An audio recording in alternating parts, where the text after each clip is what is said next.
The fluorescent lights in Mercy Ridge General's emergency bay threw harsh shadows across the linoleum as Clara Whitmore pressed two fingers against the pale wrist of the unconscious man on the gurney.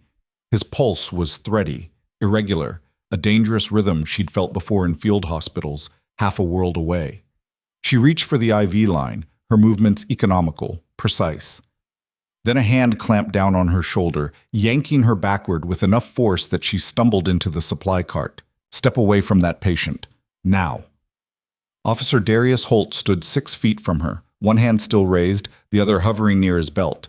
His badge caught the light. His jaw was set in a way that said he'd already decided how this would go. Clara straightened slowly, her scrubs rumpled, her name tag slightly askew. Around them, the ER seemed to hold its breath. Two nurses near the triage desk stopped mid-conversation. A doctor turning the corner froze with a chart in his hands. "I'm stabilizing him," Clara said. Her voice was quiet, steady, not arguing, stating fact. "You're done here." Holt's tone wasn't loud, but it carried. "Move aside or I'll have you removed." The patient's oxygen monitor began to beep. Once, twice, a warning. Clara's eyes never left Holt's face. "You're compromising patient care, and you're interfering with an active investigation." No one moved. The beeping grew faster. Then Clara turned back to the gurney and reached for the IV line again. "Before we go further, if you're watching this from Tokyo, Toronto, or a small town I've never heard of, drop your city in the comments. I want to see how far this story travels. Hit subscribe, stay until the end, and let me know what you think when the truth finally comes out. Because what happened next, nobody saw it coming. The thing about emergency rooms is that they run on rhythm, not the kind you hear, the kind you feel. The hum of ventilators, the shuffle of shoes on tile, the electric tension that precedes bad news.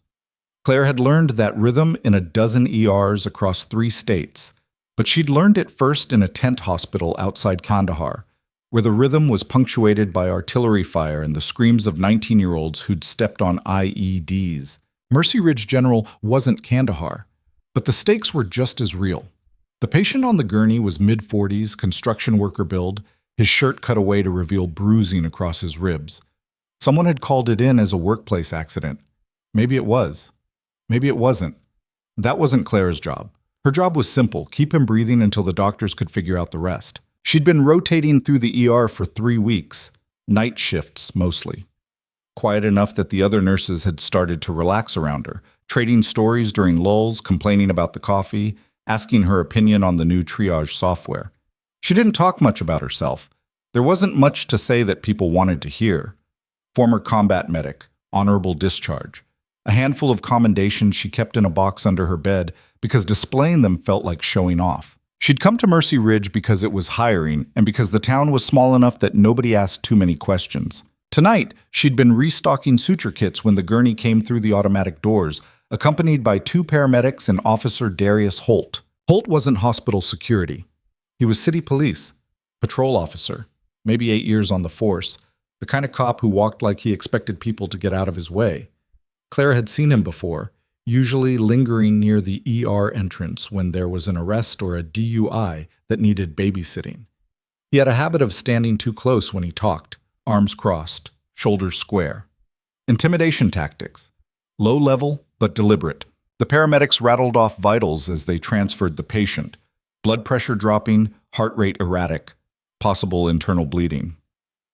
Clara stepped in automatically, checking the IV line, adjusting the oxygen mask, her hands moving through a routine she could perform blind. "Who's the attending?" she asked one of the paramedics. "Dr. Ambrose, he's on his way." Clara nodded. Ambrose was good, quick, calm, under pressure. She started a secondary assessment, palpating the abdomen, watching for signs of rigidity. The patient groaned, a low sound that didn't quite break into consciousness. "Possible splenic rupture," she muttered, half to herself. "Excuse me." Holt's voice came from behind her, closer than she'd expected. "Did you just diagnose this man?" Clara didn't turn around. "I made an observation based on presentation. The doctor will confirm." "Right. And you are?" "Nurse Whitmore." "Nurse Whitmore." He drew out her title like it was something amusing. "You always make diagnoses, or is tonight special?" One of the paramedics, a guy named Louise, who Clara had worked with before, shifted uncomfortably. "She's just doing her job, man." Holt ignored him. "I'm going to need you to step back." Clara finally looked up. Holt was standing with his arms crossed, his badge displayed prominently on his chest. His expression was neutral, but there was something in his eyes. A challenge, maybe, or just the reflex of someone used to being obeyed without question. "Step back from what?" Clara asked. "This is part of an active investigation. I need the scene secured until my sergeant gets here." "This isn't a scene. It's a patient." "That's not your call." Clara's jaw tightened, but her voice stayed level. "He's decompensating. His pressure's dropping and his heart rate's climbing. If he's bleeding internally, every minute counts. Then the doctor can handle it when he gets here." "I'm handling it now." For a moment, the two of them locked eyes. The ER hummed around them, other patients waiting, monitors beeping, someone coughing wetly in triage. But in that small pocket of space between Clara and Holt, everything went still. Then the oxygen monitor's beeping accelerated, sharp and insistent. Clara turned back to the patient without waiting for permission. She adjusted the oxygen flow, checked his airway, reached for the portable ultrasound unit mounted on the wall. Her hands moved fast, sure, each motion the product of 1,000 repetitions under worse conditions than this. "Ma'am," Holt's voice hardened, "I said step back. And I said he's dying.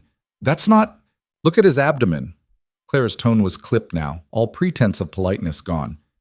"It's distended. His skin's clammy. He's going into shock. If you want to secure your scene, you can do it after I make sure there's still a patient to investigate." Holt's hand moved to his radio. "I'm calling hospital security." Luis, still standing near the foot of the gurney, shot Clara a look that said, "Don't push this." But Clara had stopped listening. She powered on the ultrasound, squeezed gel onto the probe, and pressed it against the patient's abdomen. The screen flickered to life. A grainy black and white image that showed exactly what she'd expected. "Free fluid in the peritoneum," she said. "He's bleeding out." One of the nurses at the desk, a woman named Jen, who'd been watching the whole exchange, moved toward the phone. "I'll page Dr. Ambrose again." "No need." Dr. Marcus Ambrose pushed through the double doors from the main hallway, still tying his surgical mask. He was in his 50s, graying at the temples, the kind of doctor who'd seen enough trauma that he didn't waste time on pleasantries. He took one look at the ultrasound screen and swore under his breath. "Prep for emergency lap," he said to Jen. Then, to Clara, "Good catch." Clara stepped aside, letting Ambrose take over. The doctor moved with the same efficiency she had, calling out orders, assembling the team. Within seconds, the patient was being wheeled toward the OR. Holt watched them go, his expression unreadable. Then he turned to Clara.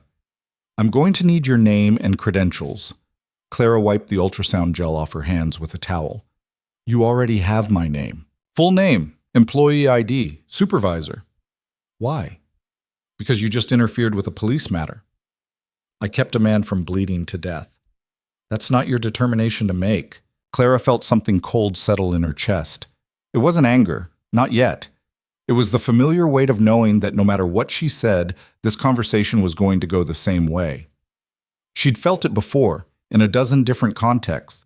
The lieutenant who'd questioned her triage decisions in the field, the VA administrator who'd insisted she fill out forms in triplicate before authorizing pain meds for a guy with a missing leg, the hospital bureaucrat who'd told her that protocol mattered more than outcomes. She took a slow breath and met Holt's eyes.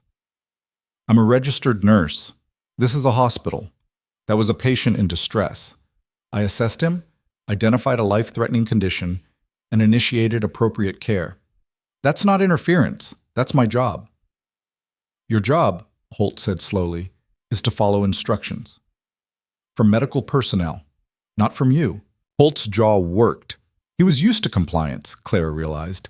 Used to people backing down when he used that tone, when he stood a little too close, when he let his hand drift toward his radio or his cuffs. It was a kind of power that depended on people not calling the bluff. Clara wasn't going to call it. She was just going to ignore it. She turned and walked toward the nurse's station, her steps measured, unhurried. Behind her, she heard Holt key his radio. "Dispatch, this is Unit 12. I need a supervisor at Mercy Ridge General, ER entrance. Possible insubordination by hospital staff. Jen looked up from her computer, eyes wide. Clara, what the hell? He'll get over it, Clara said quietly. She pulled up the patient's chart on the terminal, logging her assessment and the ultrasound findings. Her hands didn't shake. They never did. That was the thing about training. It didn't just teach you what to do. It taught you how to stay steady when everything around you started to crack.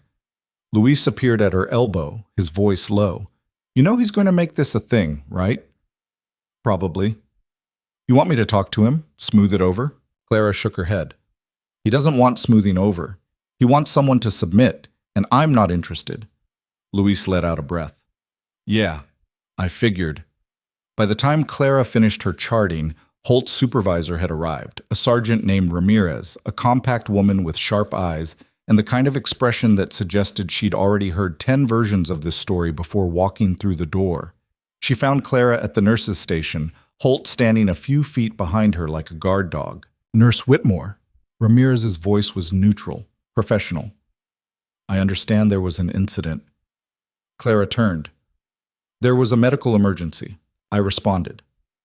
Officer Holt says you refused a direct order to step away from a patient. Officer Holt gave an order that would have resulted in a man's death. Ramirez's eyes flicked to Holt, then back to Clara. That's a serious accusation. It's a medical fact. The patient had internal bleeding. Delay would have been fatal. Dr. Ambrose confirmed my assessment. Dr. Ambrose wasn't here when the order was given. No, Clara said. But I was, and I knew what I was looking at. Ramirez crossed her arms. Officer Holt was attempting to secure a potential crime scene. Then he should have done it in a way that didn't interfere with patient care. You don't get to make that call.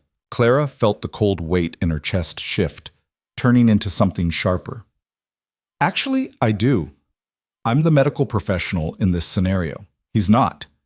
If he wants to investigate, he can do it after the patient is stable, not before. Holt spoke for the first time since Ramirez arrived. She's insubordinate. She refused multiple direct orders and proceeded with a procedure without authorization. Authorization? Clara turned to face him directly. I used a bedside ultrasound, a standard diagnostic tool, to confirm a clinical suspicion. That doesn't require authorization. It requires competence. Watch your tone, Holt said. Or what? The question hung in the air. Ramirez looked between them, her expression hardening. Nurse Whitmore, she said carefully, I'm going to need you to come with us to file a formal statement. About what? The incident. There's nothing to state. I did my job. If Officer Holt has a complaint about how I did it, he can file it with hospital administration. Ramirez's patience visibly thinned. This isn't a request. Clara met her gaze. Then you're detaining me. I'm asking you to cooperate. And I'm telling you that unless you have grounds to detain me, which you don't, I'm going back to work. For a moment, Clara thought Ramirez might push it. The sergeant's hand drifted toward her own radio, her body language shifting into something more rigid. But then a voice cut through the tension. Is there a problem here? Dr. Ambrose stood at the edge of the nurse's station, still in his surgical scrubs, a line of blood visible on his forearm where he'd brushed against something during the operation. He looked tired, but his eyes were alert, sharp. Ramirez straightened slightly. Dr. Ambrose, we're conducting a follow-up on an incident involving one of your nurses. Clara? Ambrose glanced at her, then at Holt. What kind of incident? Interference with a police investigation.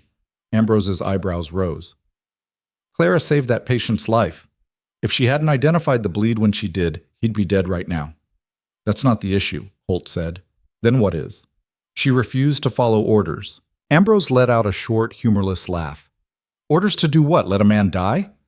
Orders to secure the scene. This is a hospital, officer, not a crime scene. Medical care takes priority. Always. Holt's face flushed. With all due respect, Doctor, no. Ambrose's voice went flat, hard. You don't get to, with all due respect, me. I just spent 40 minutes repairing a ruptured spleen because Clara caught it early.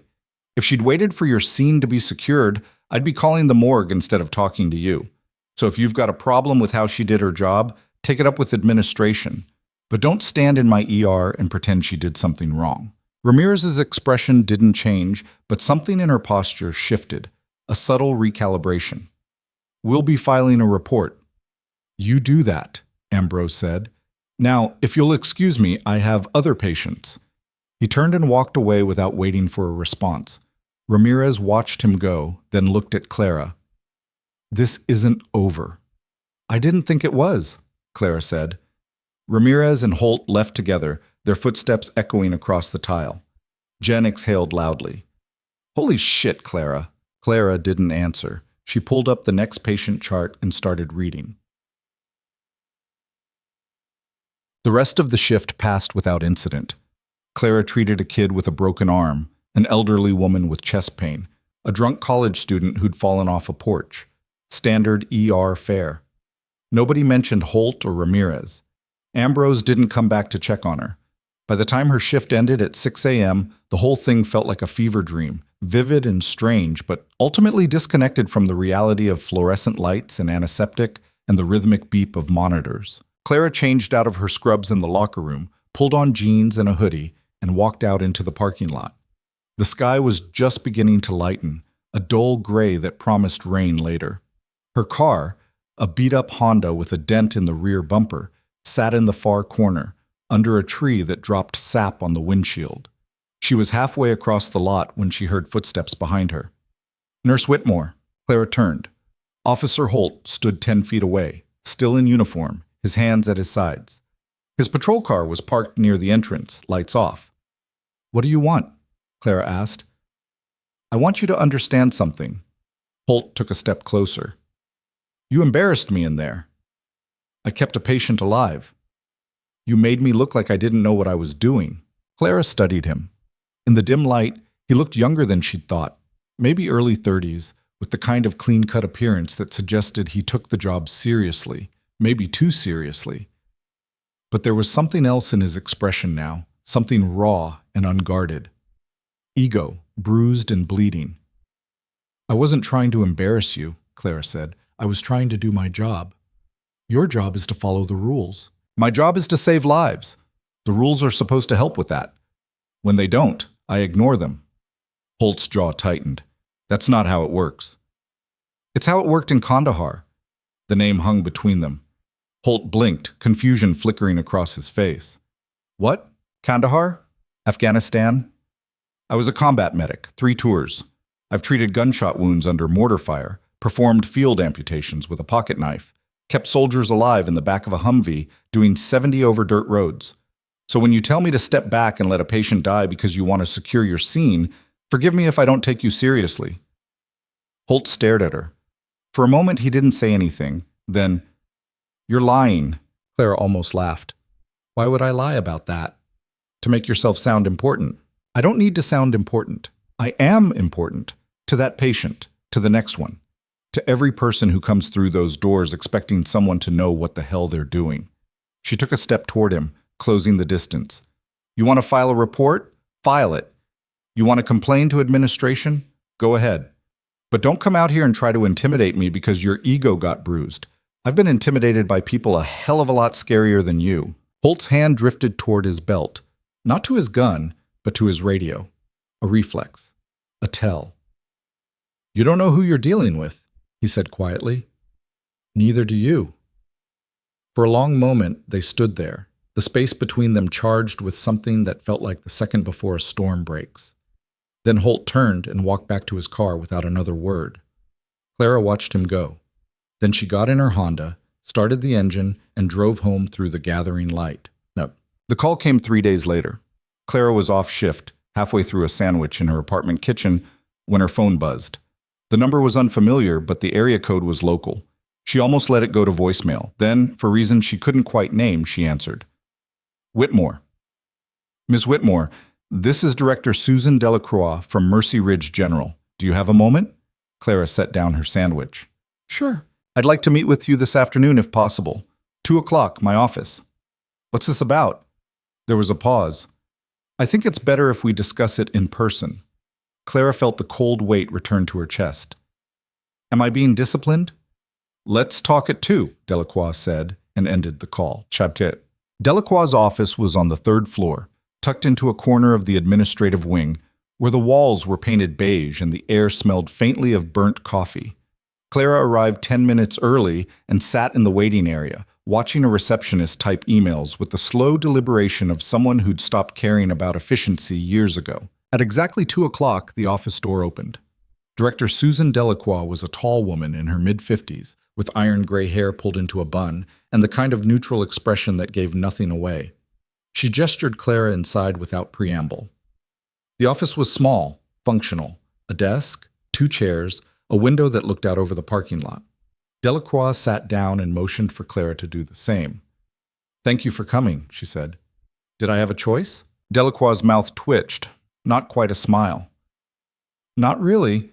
She folded her hands on the desk. "I'll get to the point. We received a formal complaint from the Mercy Ridge Police Department regarding your conduct during an incident 3 nights ago." Clara kept her face neutral. "What kind of complaint?" "Insubordination, interference with a police investigation, unauthorized use of hospital equipment." "Unauthorized use of—" Clara stopped, her disbelief sharp enough to cut through her usual composure. "I used a bedside ultrasound. It's standard equipment. It's literally there for nurses to use." "The complaint alleges that you proceeded with a diagnostic procedure without physician oversight. Dr. Ambrose confirmed my findings. He went on record saying I saved the patient's life." "I'm aware." Delacroix leaned back slightly.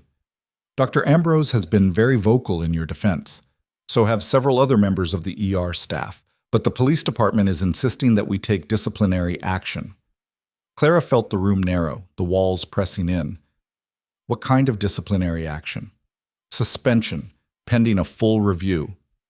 "For saving a patient's life." "For failing to follow protocol." "What protocol?" Clara's voice rose despite herself. "The protocol that says I should let someone die because a cop wants to play detective?" Delacroix's expression didn't change. "The protocol that says you follow directives from law enforcement when they're conducting an investigation. That's not a medical protocol, that's a legal one, and it doesn't supersede patient care. In this case," Delacroix said carefully, "the police department believes it does." Clara stared at her. "You're suspending me." "I'm recommending a suspension. The board will make the final decision." "When?" "Next week." Clara stood abruptly, the chair scraping against the floor. "This is insane." "This is politics." Delacroix's voice was calm, but there was something in her eyes, something that almost looked like sympathy. "The police department carries a lot of weight in this town. They want a statement, a precedent. And unfortunately, you're it. So I'm supposed to just take it." "I'm not telling you to take anything. I'm telling you what's happening." Delacroix opened a folder on her desk, pulled out a sheet of paper, and slid it across. "This is the formal complaint. You have a right to respond. If you want to file a counter-complaint or request a hearing, you can." Clara picked up the paper. The words blurred slightly. Legalese, procedural language, phrases like willful disregard and failure to comply. At the bottom, in neat print, Officer Darius Holt, badge number 4721. "He's doing this because I embarrassed him," Clara said quietly. "Probably." "And you're letting him?" Delacroix sighed. "I'm doing what I can to keep this hospital running. That means making compromises I don't like. If it helps, I think you did the right thing, but that doesn't change the politics." Clara set the paper down. "I need to think." "Take your time." "But Clara," Delacroix's voice softened slightly, "be smart about this. Holt isn't going to let it go. And if you push too hard, he'll find another angle, another charge. He's got the weight of the department behind him." "And what do I have?" "The truth," Delacroix said, "for whatever that's worth." Clara walked out of the administrative wing in a daze. The fluorescent lights overhead felt too bright, the hallways too narrow. She made it as far as the stairwell before she had to stop, leaning against the railing, forcing herself to breathe. She'd faced down insurgents. She'd worked in field hospitals where the power failed twice a week, and they ran out of morphine on a regular basis. She'd held a soldier's hand while he died because there was nothing else she could do. But this quiet, bureaucratic dismantling of everything she'd worked for felt worse. Her phone buzzed. A text from Luis. "Heard about the suspension. You okay?" Clara didn't answer. She pocketed the phone, pushed through the stairwell door, and headed for the exit. She was halfway to her car when she heard the sirens. At first she thought it was routine, an ambulance maybe, bringing in another patient, but the sound was wrong. Too many sirens, too close together, converging from different directions. She turned toward the ER entrance and saw the first responders arriving. 2 patrol cars, an ambulance, then another, then a third. People spilled out of the ER. Nurses, doctors, security. Clara started walking toward them, her suspension momentarily forgotten. "What's happening?" she asked Jen, who was standing near the automatic doors. Jen's face was pale. Mass casualty event. Factory explosion on the north side of town. They're saying 20, maybe 30 injured. Clara's training kicked in instantly. Who's coordinating triage? Ambrose, I think. But Clara, you're not suspended yet, Clara said, and pushed through the doors. The ER was chaos. Gurneys lined the hallways, paramedics shouting vitals, nurses scrambling to set up IV lines. The smell of burnt flesh and smoke filled the air. Clara found Ambrose near the triage desk, barking orders into a phone. "Clara." He looked up, surprised. "I thought—" "I'm here," she said. "Where do you need me?" Ambrose hesitated for half a second, then pointed toward the far end of the hallway. "Burn victims. Start assessments and prioritize for the OR." Clara moved. The next 2 hours blurred together. She assessed burns, started fluids, stabilized airways. She worked alongside nurses she barely knew, doctors she'd never met, moving with the same efficient rhythm she'd learned in a war zone. People shouted. Monitors beeped. Someone screamed, a high, broken sound that cut through everything else. And then, in the middle of it all, Officer Darius Holt walked in. He wasn't alone. 3 other officers flanked him, moving through the ER like they owned it. Clara saw him from across the hallway, his eyes scanning the chaos, landing on her. He started walking toward her. Clara finished bandaging a woman's arm, murmured something reassuring, and stood. Holt stopped 3 feet away. "Nurse Whitmore," he said, "I need you to step outside." Clara looked at him, at the officers behind him, at the ER still full of patients who needed care. "No," she said. Holt's expression darkened. "This isn't a request, and I'm not leaving." One of the other officers stepped forward, a younger guy, barely out of the academy by the look of him. "Ma'am, you need to comply." Clara didn't look at him. She kept her eyes on Holt. "I'm in the middle of a mass casualty event. If you want to arrest me, you'll have to do it in front of every patient, doctor, and nurse in this hospital. And I promise you, the optics of dragging a nurse out of an ER during a crisis, they're not going to play well." Holt's jaw worked. Behind him, one of the officers murmured something into his radio. Then, from the entrance, a voice cut through the noise. "Officer Holt!" Everyone turned. A man stood in the doorway, mid-40s, military bearing, wearing a uniform Clara recognized instantly. Army dress blues, rank insignia on his shoulders. Colonel. The ER went quiet. The colonel stepped inside, his eyes sweeping the room before landing on Clara. He didn't smile. He didn't need to. "Whitmore," he said, "good to see you're still making trouble." Clara's breath caught. And in that moment, she saw Holt's face change. Confusion, then something else. Something that looked a lot like fear. Colonel Mitchell Graves didn't raise his voice. He didn't need to. The way he stood, weight balanced, shoulders square, eyes taking in every detail of the room with the precision of someone who'd commanded infantry companies in places where mistakes got people killed, was enough to change the air pressure. Clara felt her spine straighten automatically, muscle memory from a decade ago kicking in before her brain caught up. She hadn't seen Graves in 4 years, not since her discharge ceremony at Fort Bragg when he'd shaken her hand and told her she was wasting her talent by leaving.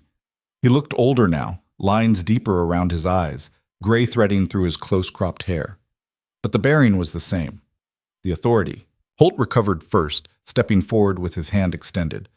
"Colonel, I'm Officer Darius Holt with the Mercy Ridge Police Department. I'm not sure what brings you here, but we're in the middle of—" "I know exactly what you're in the middle of," Graves said, ignoring the hand. His eyes stayed on Clara. "I got a call from Dr. Ambrose 20 minutes ago. He said one of my former medics was about to be arrested for doing her job." Holt's hand dropped. "With all due respect, sir, this is a civilian matter. Military jurisdiction doesn't—" "I'm not claiming jurisdiction, officer. I'm claiming interest." Graves finally looked at Holt, and something in his gaze made the younger man take half a step back. Sergeant Whitmore served 3 tours under my command. She's been awarded the Bronze Star and 2 Army Commendation Medals for valor. She's saved more lives than you've probably seen in your entire career. So when I hear she's being harassed by local law enforcement for doing exactly what she was trained to do, I tend to pay attention. Sergeant, Holt's voice went up slightly. He turned to Clara, confusion and something else, maybe the first flicker of real doubt, crossing his face. You said you were a medic. I was, Clara said quietly. Staff Sergeant, E6. I didn't think my rank was relevant to whether or not I could use an ultrasound machine. Graves moved deeper into the ER, and the officers parted without realizing they were doing it. He stopped next to a gurney where a man with second-degree burns across his chest lay unconscious, an oxygen mask over his face. Graves studied the IV lines, the monitors, the careful way someone had dressed the wounds. This your work? He asked Clara. Part of it. You prioritize him for surgery? Third in line, 2 worse cases went ahead. Graves nodded, then turned back to Holt. Here's what's going to happen, officer. You're going to leave this hospital. You're going to drop whatever complaint you filed against Sergeant Whitmore, and you're going to let these medical professionals do their jobs without interference. Holt's face flushed.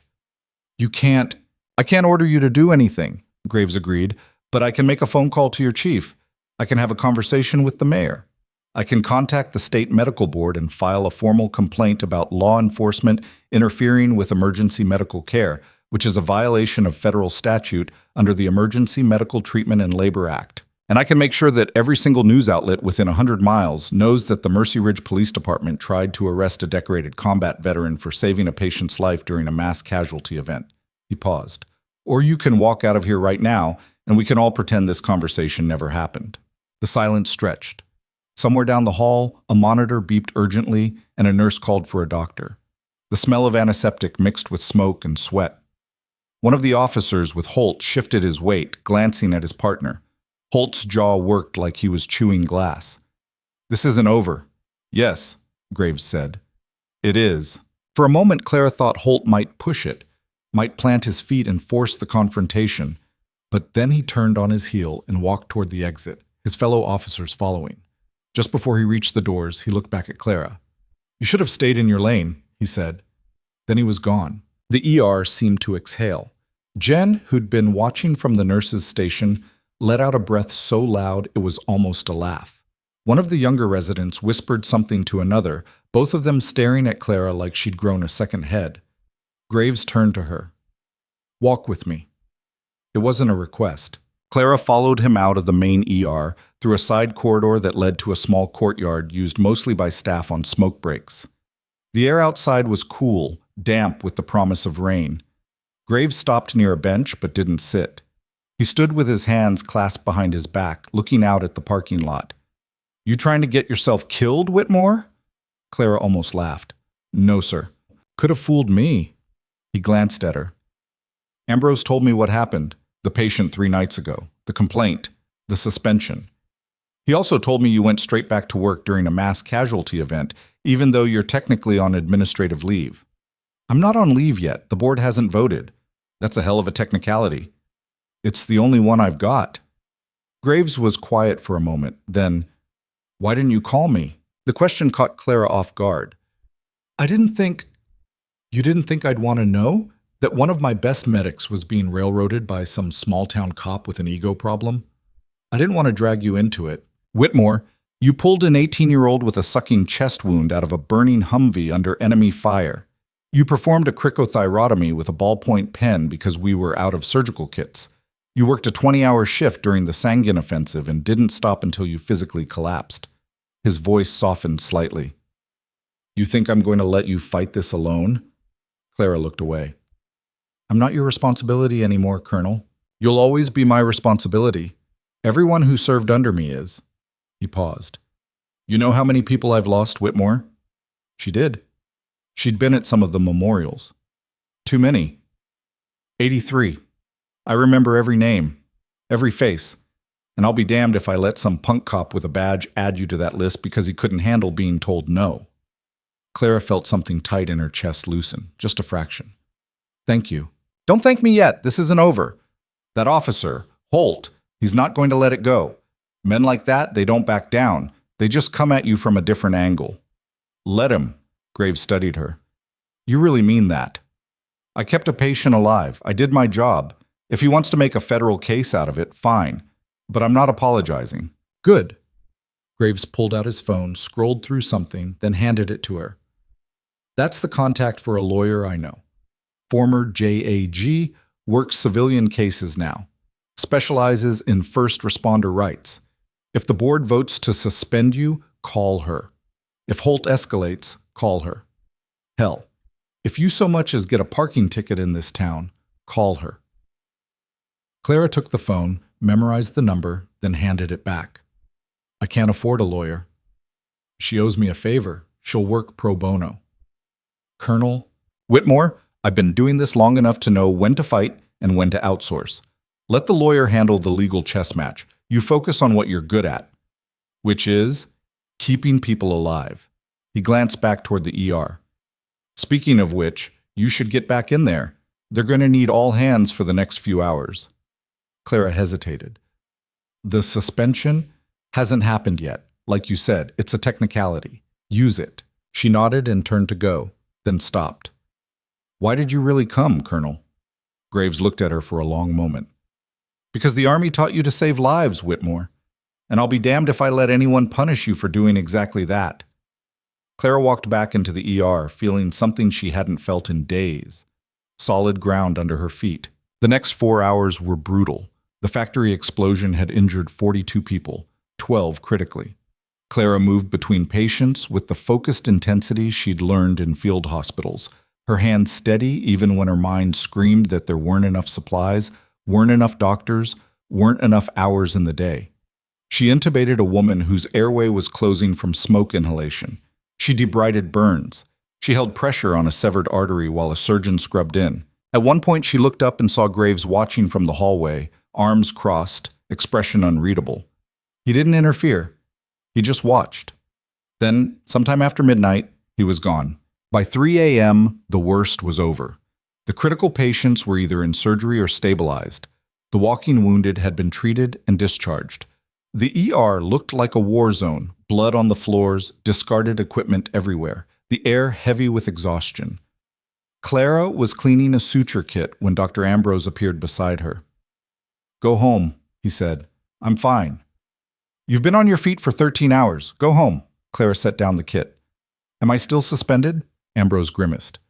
The board meets tomorrow. I've been arguing your case, but Delacroix says the police department is pushing hard. They want a statement. A statement or a scapegoat? Both, probably. He leaned against the counter, looking older than she'd ever seen him. For what it's worth, I told them if they suspend you, I'm filing a formal protest with the state medical board. So did half the ER staff. That won't change anything. Maybe not. But it'll make noise.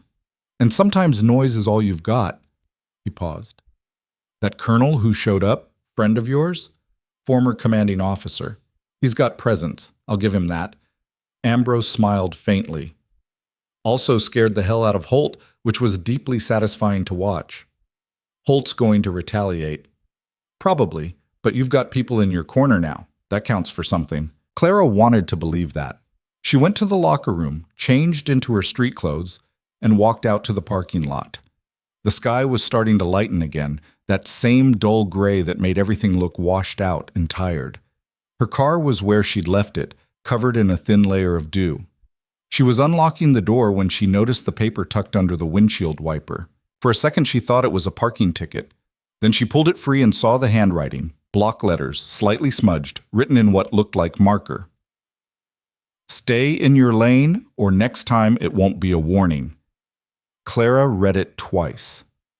Then she looked around the parking lot, empty except for a handful of staff cars and a security guard making rounds near the entrance. No sign of anyone watching, no movement. She folded the note, put it in her pocket, and drove home. The apartment was quiet. Clara dropped her keys on the counter, poured a glass of water, and sat at the small kitchen table. She pulled out the note and smoothed it flat. The paper was cheap, the kind you'd find in any corner store. The handwriting was deliberately anonymous, no flourishes, nothing distinctive. It could have been anyone, but she knew who it was. She pulled out her phone and hesitated. Graves had said to call the lawyer if Holt escalated. Did a threatening note count as escalation? Or was it just noise? The flailing of someone who'd been embarrassed and wanted the last word. Her phone buzzed before she could decide. A text from a number she didn't recognize. This is Attorney Rachel Voss. Colonel Graves gave me your contact. I'm reviewing your case. Call me if you receive any further harassment or threats. Document everything. Clara looked at the note again. Then she took a photo of it, sent it to Voss with a brief explanation, and set the phone down. She should sleep. She should eat. She should do any of the normal things a person does after a 13-hour shift. Instead, she sat at the table and stared at the note until the words blurred. The board met at 10 a.m. Clara wasn't allowed in the room, but Ambrose was, along with Delacroix and 3 other hospital administrators she barely knew. She waited in the same beige hallway outside Delacroix's office, watching the receptionist type with the same slow deliberation. Jen had come with her, insisting that Clara shouldn't be alone, even though there was nothing either of them could do except wait. "This is insane," Jen muttered for the 3rd time. "You saved people's lives, multiple people, and they're acting like you committed a crime." "Politics," Clara said. "Screw politics. You're the best trauma nurse we've had in years." Clara didn't answer. She watched the clock on the wall tick forward. 10:15, 10:30, 10:45. At 11, the door opened. Delacroix stepped out first, her face carefully neutral. Ambrose followed, and Clara knew immediately from his expression that it hadn't gone well. "They voted to suspend you," Delacroix said without preamble. 2 weeks, pending a full internal review." Clara felt the floor tilt. "On what grounds?" "Failure to follow hospital protocol regarding law enforcement directives. Unauthorized use of diagnostic equipment without physician oversight." Ambrose was there. He confirmed, "I know," Delacroix said, "but the police department submitted additional documentation this morning. Security footage from the ER. Officer Holt's formal statement. Testimony from the other officers on scene." "Testimony saying what?" "That you were belligerent, insubordinate. That you created a hostile environment and put patients at risk by refusing to comply with lawful orders." Clara stared at her. "That's a lie." "I know." "Then why?" "Because the police department has leverage the hospital can't ignore. They're threatening to pull their contract for on-site security. They're suggesting that if we don't take action, they'll file a formal complaint with the state licensing board claiming the hospital allows staff to obstruct criminal investigations." Delacroix's voice was tight, controlled, but Clara could hear the frustration underneath. "The board decided that suspending you for 2 weeks was the path of least resistance." "Path of least resistance," Clara repeated. "I'm being thrown under the bus so the hospital doesn't have to deal with bad PR. You're being suspended so the hospital can continue operating while this gets sorted out." "That's the same thing." Delacroix didn't argue. Ambrose stepped forward. "I'm filing a formal protest. So are 6 other members of the ER staff, and I've already contacted the State Medical Association. This is going to blow back on the board, Clara. It might take time, but..." "Time doesn't help me," Clara said. "I need to work. I need..." She stopped, forcing herself to breathe. "When does the suspension start?" "Immediately," Delacroix said. "I'm sorry." Clara turned and walked down the hallway without another word. Jen called after her, but she didn't stop. She made it to the stairwell before the anger hit, hot and sharp and completely useless. She slammed her hand against the concrete wall hard enough that pain shot up her arm. Then she sat down on the steps and put her head in her hands. Her phone buzzed. A text from attorney Rachel Voss. "Heard about the board decision. We need to talk. Can you meet this afternoon?" Clara stared at the message. Then she typed back. "Where?" The law office was in a strip mall on the edge of town, sandwiched between a nail salon and a tax preparer. Rachel Voss turned out to be a woman in her early 40s with sharp eyes and the kind of handshake that meant business. She gestured Clara into a small conference room that smelled like old coffee and handed her a bottle of water. "Colonel Graves filled me in on most of it," Voss said, sitting across from Clara with a yellow legal pad. "But I want to hear it from you. Start from the beginning. Don't leave anything out." Clara talked for 20 minutes. The patient with internal bleeding, Holt's interference, the suspension, the threatening note. Voss took notes in shorthand, interrupting occasionally to ask for clarification or details. When Clara finished, Voss leaned back and tapped her pen against the pad. "Okay," she said. "Here's where we are. The hospital suspended you under pressure from the police department. That's retaliation, and it's illegal under whistleblower protection statutes.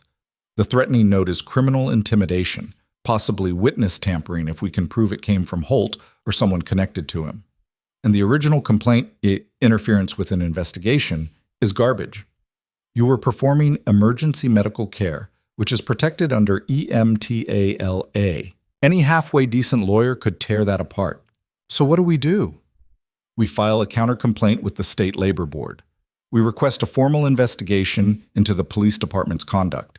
And we make it very clear that if they don't drop this, we're going to court." Voss smiled, and it wasn't friendly. "I've dealt with cops like Holt before. They rely on people being too scared or too tired to fight back. The second someone pushes back with actual legal weight, they fold. And if they don't, then we go to trial, and I bury them." Clara felt something shift in her chest. "How long will this take?" "Depends. If they're smart, they'll drop it within a week. If they're stubborn, could be months." "I can't afford months." "You won't have to. The hospital suspended you for 2 weeks. By the time that's over, we'll have enough pressure on them to reverse the decision. Trust me." Clara wanted to. She wanted to believe that the system would work, that the truth would matter, that doing the right thing wouldn't end with her losing everything she'd worked for. But she'd been in enough war zones to know that the good guys didn't always win. She left Voss's office with a stack of paperwork and a follow-up appointment scheduled for the next day. The sky had clouded over, and a light rain was starting to fall.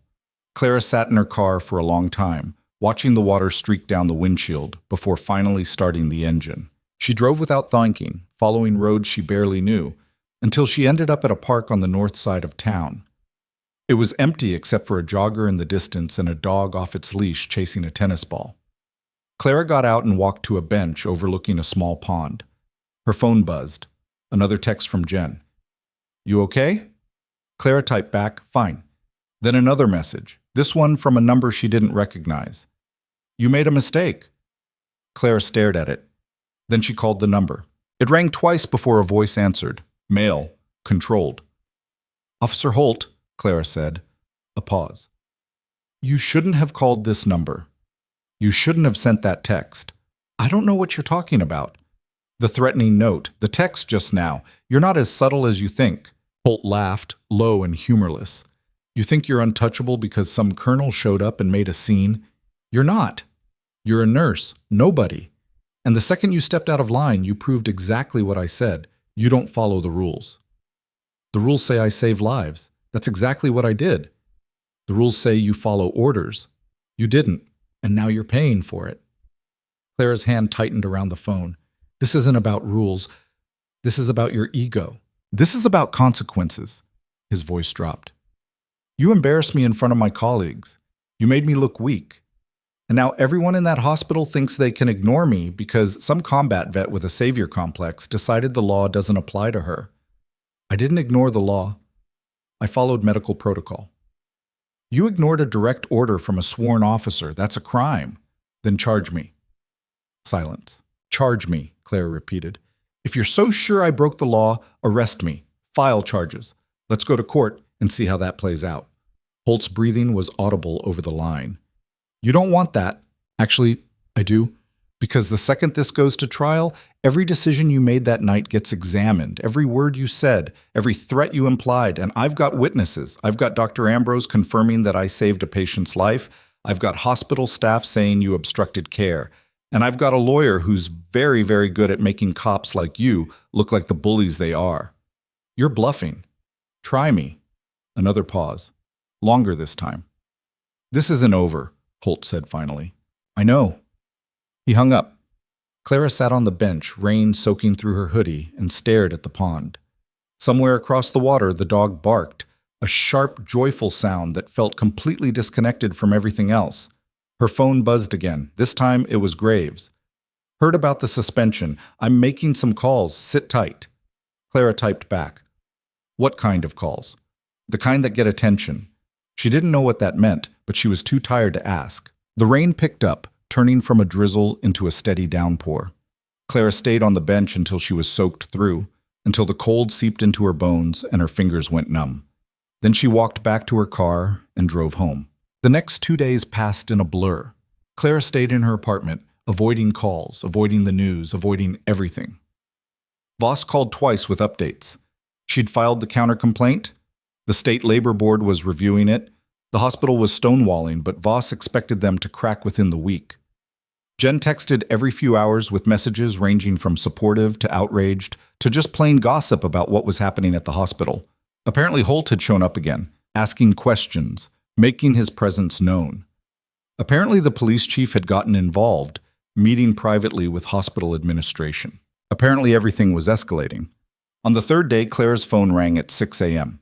She answered without checking the caller ID. "Whitmore, turn on the news." It was Graves. Clara grabbed the remote and flipped to the local station. A reporter stood outside Mercy Ridge General, rain streaking the camera lens, her expression serious. Breaking story this morning as new information comes to light regarding the suspension of Mercy Ridge General Nurse Clara Whitmore.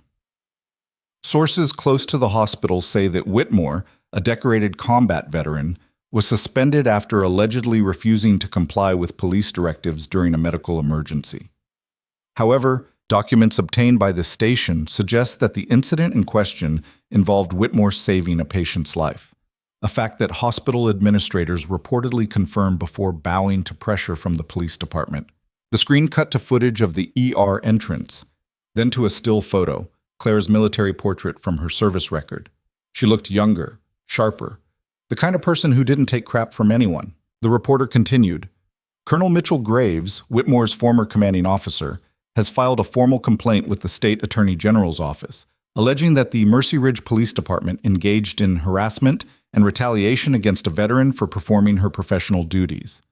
The complaint also alleges that Officer Darius Holt, the officer at the center of the incident, has a history of similar complaints that were never formally investigated." Clara's breath caught. The screen cut to an interview, Graves in uniform, standing outside what looked like a government building, his expression carved from stone. "Sergeant Whitmore is one of the finest medics I've ever had the privilege of commanding," he said. "She saved countless lives in combat. She's saved countless more in civilian practice. And the idea that she's being punished for doing her job, for keeping a patient alive, is not just wrong. It's unconscionable. If the Mercy Ridge Police Department wants to make this a fight, I'm more than happy to oblige." The reporter came back on screen. The hospital has declined to comment. The police department issued a brief statement saying the matter is under internal review. "We'll continue to follow this story as it develops." Clara muted the TV. "You went to the press," she said into the phone. "I went to the Attorney General," Graves corrected. "The press just happened to be paying attention."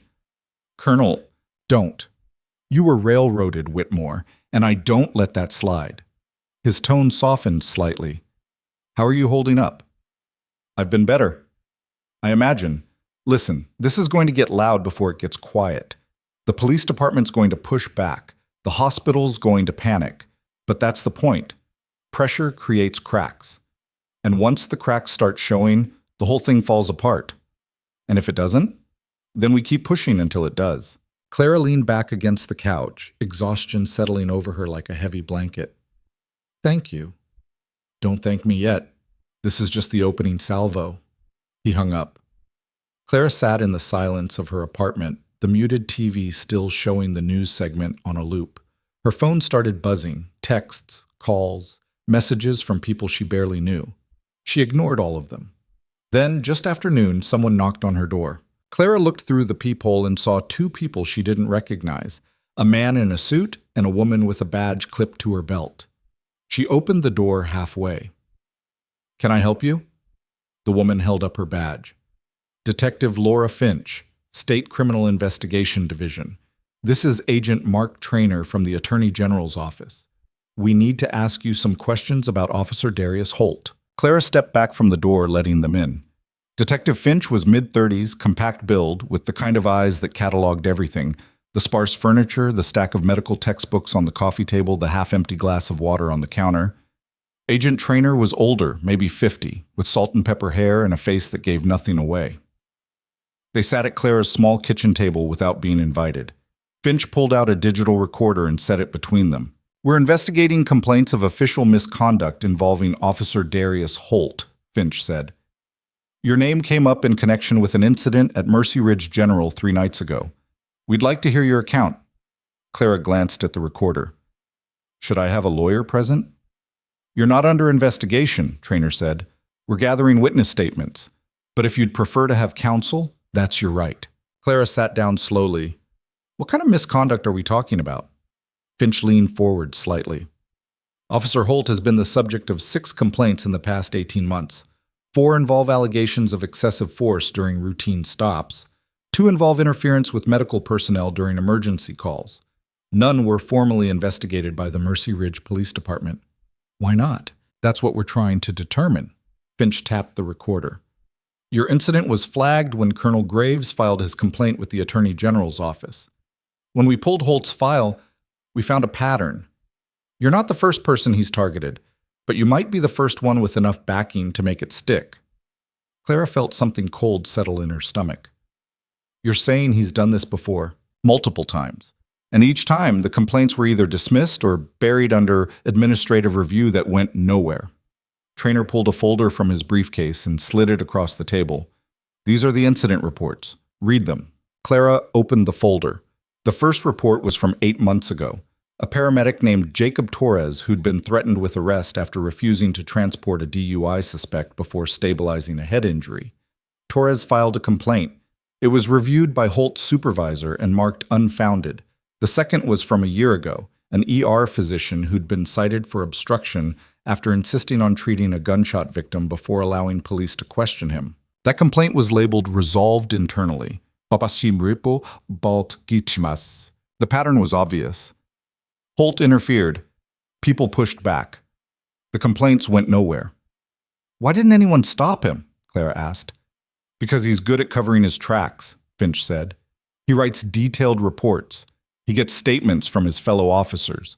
And he knows exactly how to frame things so it looks like he's following protocol while everyone else is being difficult. But he's not following protocol. No, he's using it as a weapon." Clara closed the folder. "What do you need from me?" "Everything. Timeline, witnesses, documentation, anything that supports the claim that Holt interfered with patient care." Finch paused.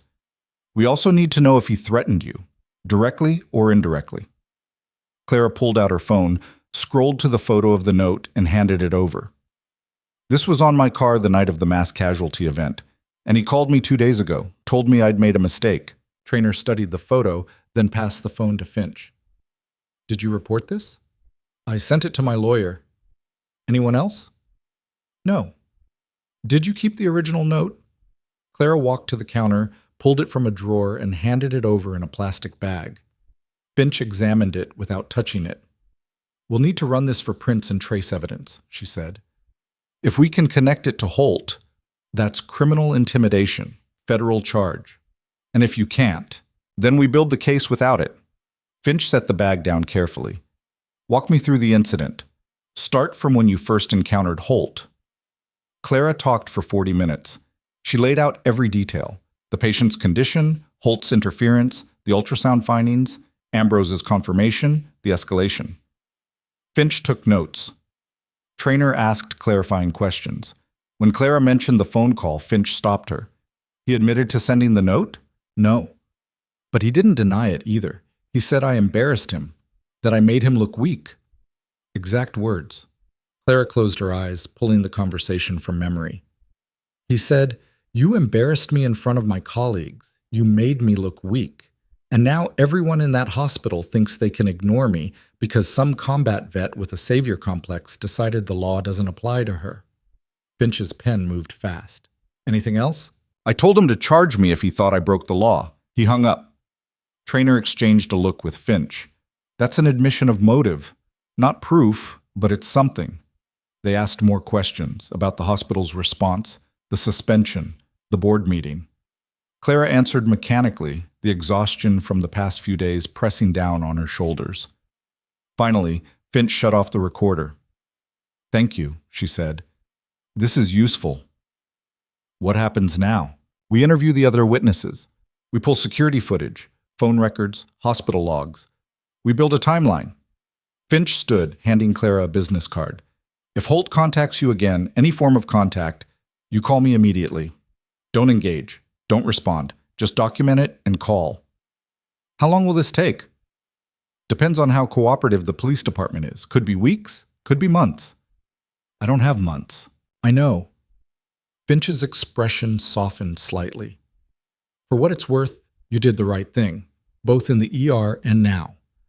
Clara didn't feel like she'd done the right thing. She felt like she'd kicked a hornet's nest and now everyone was getting stung. After they left, Clara sat at the table staring at the closed folder.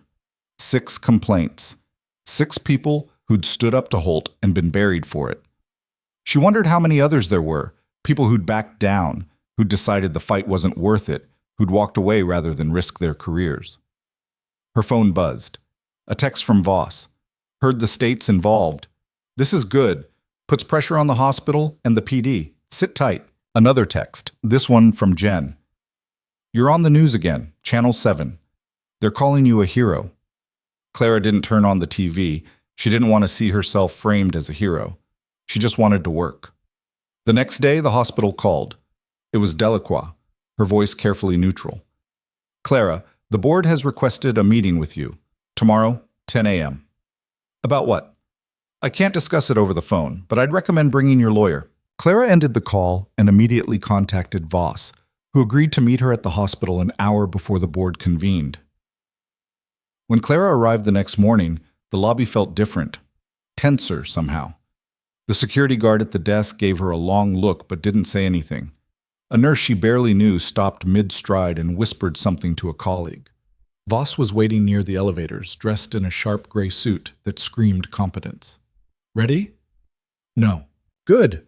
Neither are they. They took the elevator to the 3rd floor. Delacroix met them outside the conference room, her expression unreadable.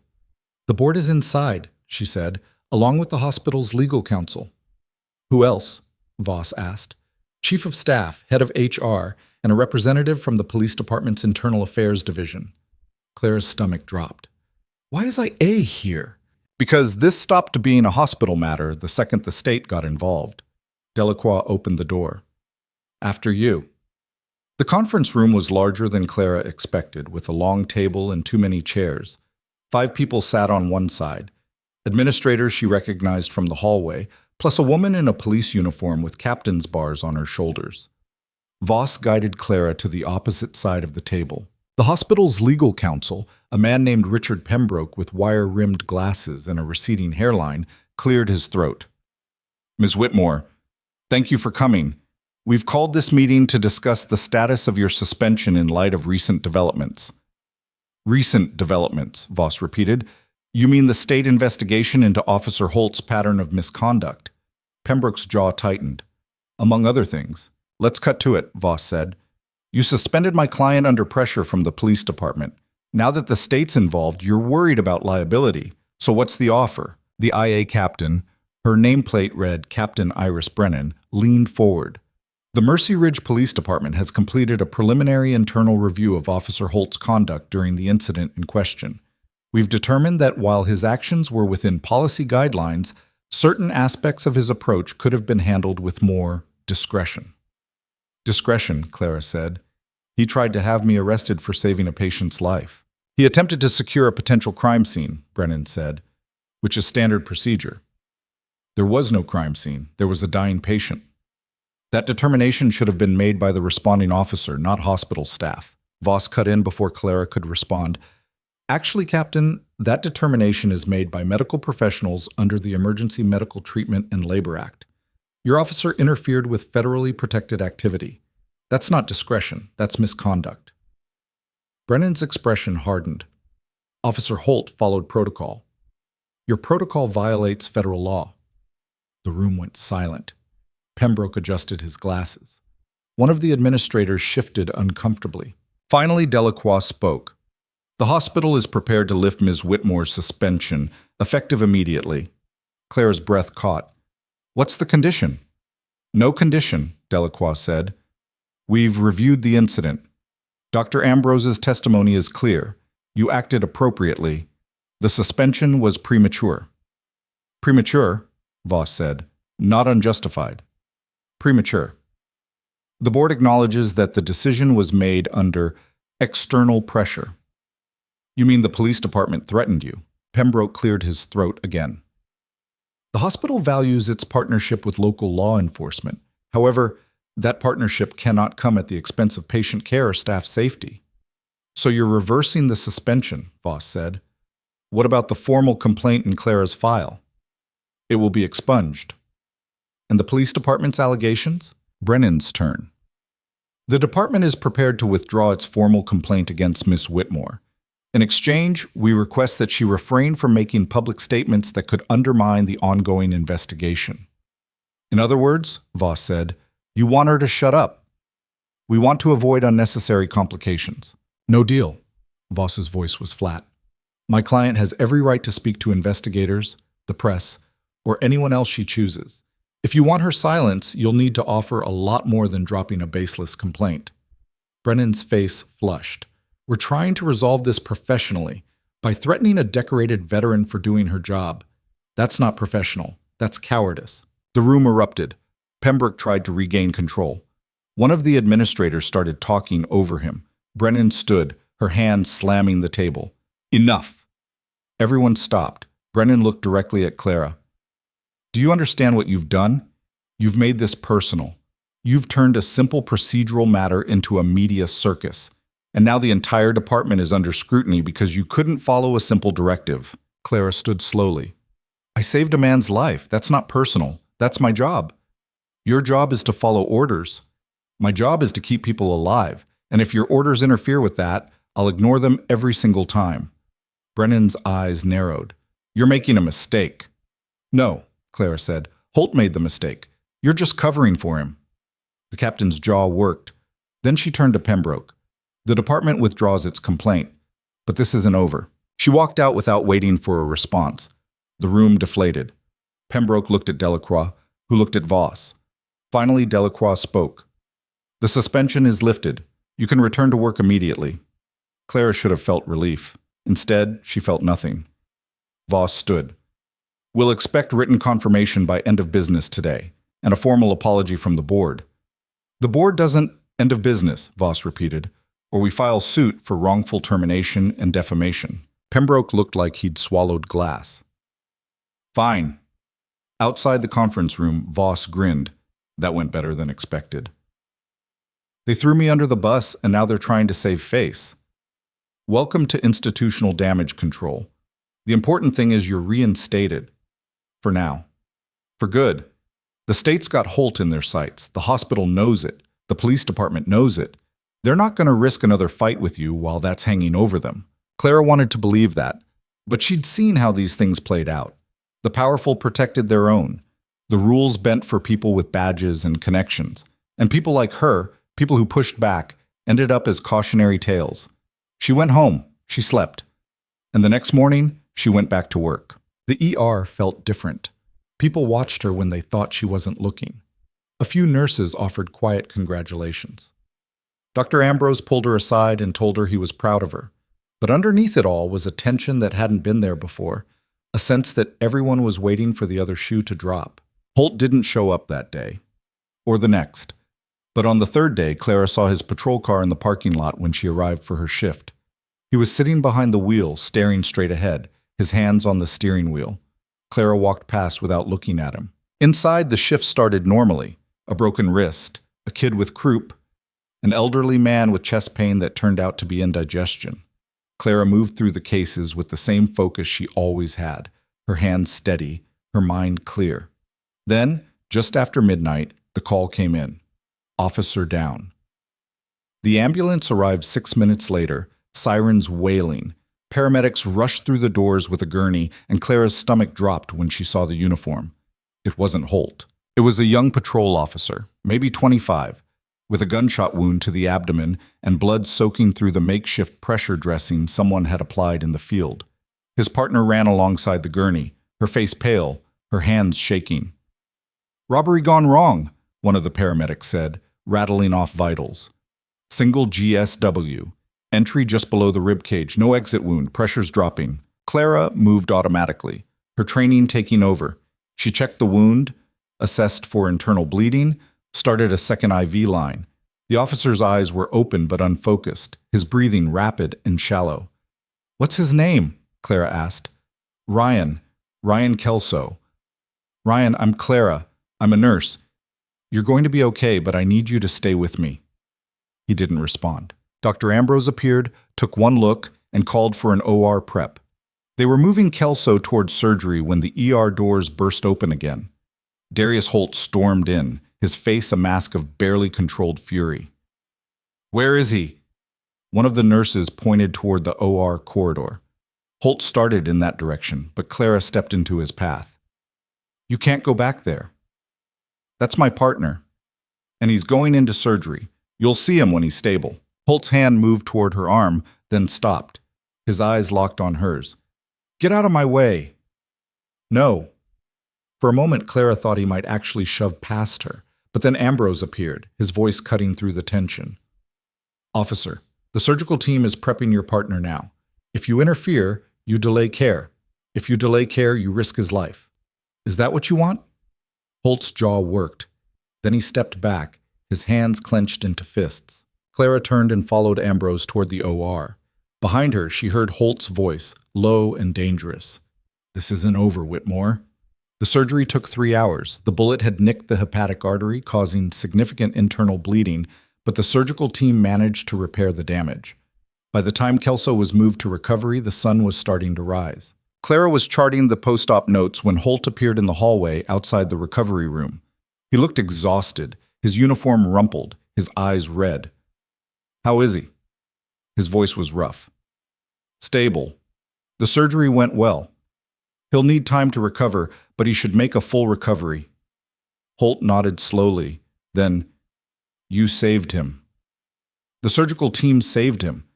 I just kept him alive long enough to get there." "That's what you do, isn't it?" Holt's tone was strange. Not angry, not grateful. Something in between. "You keep people alive, no matter what. It's my job. Even when it's someone you hate." Clara met his eyes. "I don't hate you, Officer Holt. I just don't respect you." The words hung between them. Holt's expression shifted. Surprise, maybe, or recognition. "Why?" he asked quietly. "Because you use your badge to intimidate people.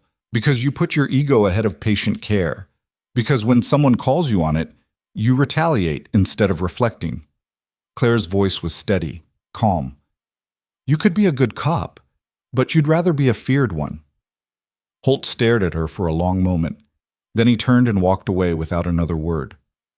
Clara finished her charting and went to the locker room. She was changing out of her scrubs when Jen appeared. "You heard?" "Heard what?" "Holt's been placed on administrative leave, effective immediately." Clara looked up sharply. "Why?" "State investigation found evidence linking him to 3 separate incidents of misconduct. Phone records, emails, the whole thing. Brennan had no choice." Clara sat down on the bench, the news settling over her like a weight. "What about the note?" "No prints, but the paper matches a batch purchased by the police department last month. And the phone call you had with him? Turns out he made it from his personal cell, which is admissible in the investigation." Jen grinned. "He's done, Clara. Actually done." Clara should have felt vindicated. She should have felt something, but all she felt was tired. She went home. She slept. And when she woke up, there was a voicemail from Detective Finch. "Ms. Whitmore, we've concluded the preliminary phase of our investigation. Officer Holt has been formally charged with criminal intimidation, obstruction of medical care, and abuse of authority. We'll need you to testify at the hearing next month. Call me when you can." Clara listened to the message 3 times, then she called Voss. "Did you hear?" "I heard. This is good, Clara, really good." "It doesn't feel good." "It will. Give it time." Clara wasn't sure about that, but she thanked Voss and ended the call. The next week passed in a strange kind of limbo. Holt didn't return to the hospital.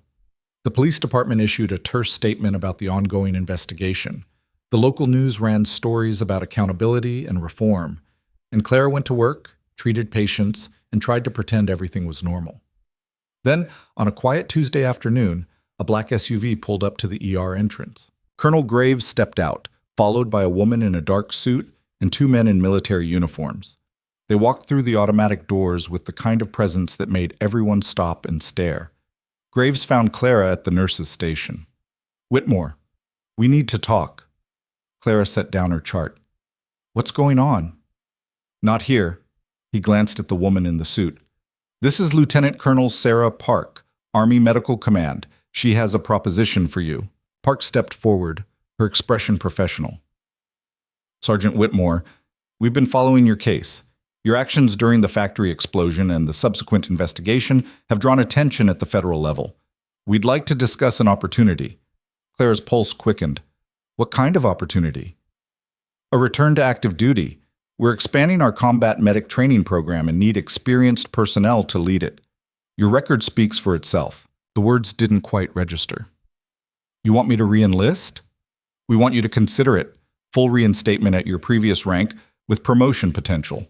You'd be training the next generation of medics, passing on what you learned in the field."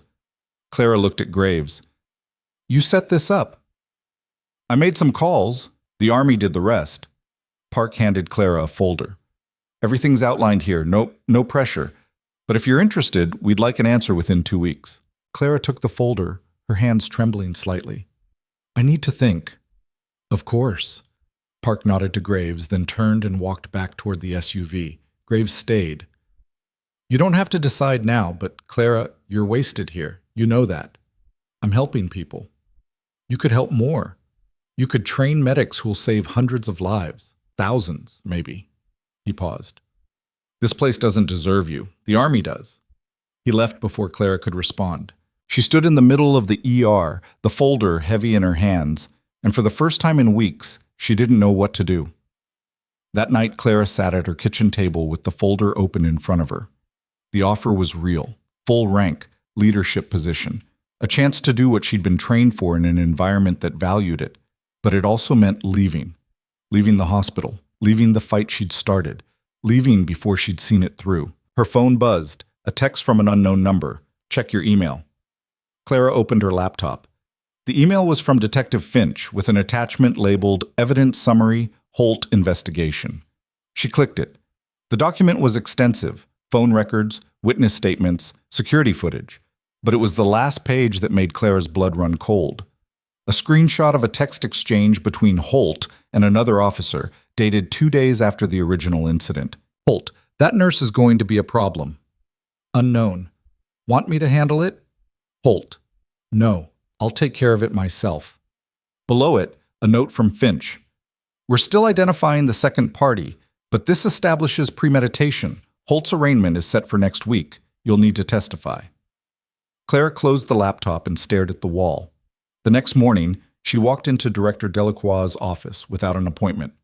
Delacroix looked up, surprised. "Clara, what can I do for you?" "I need to know something.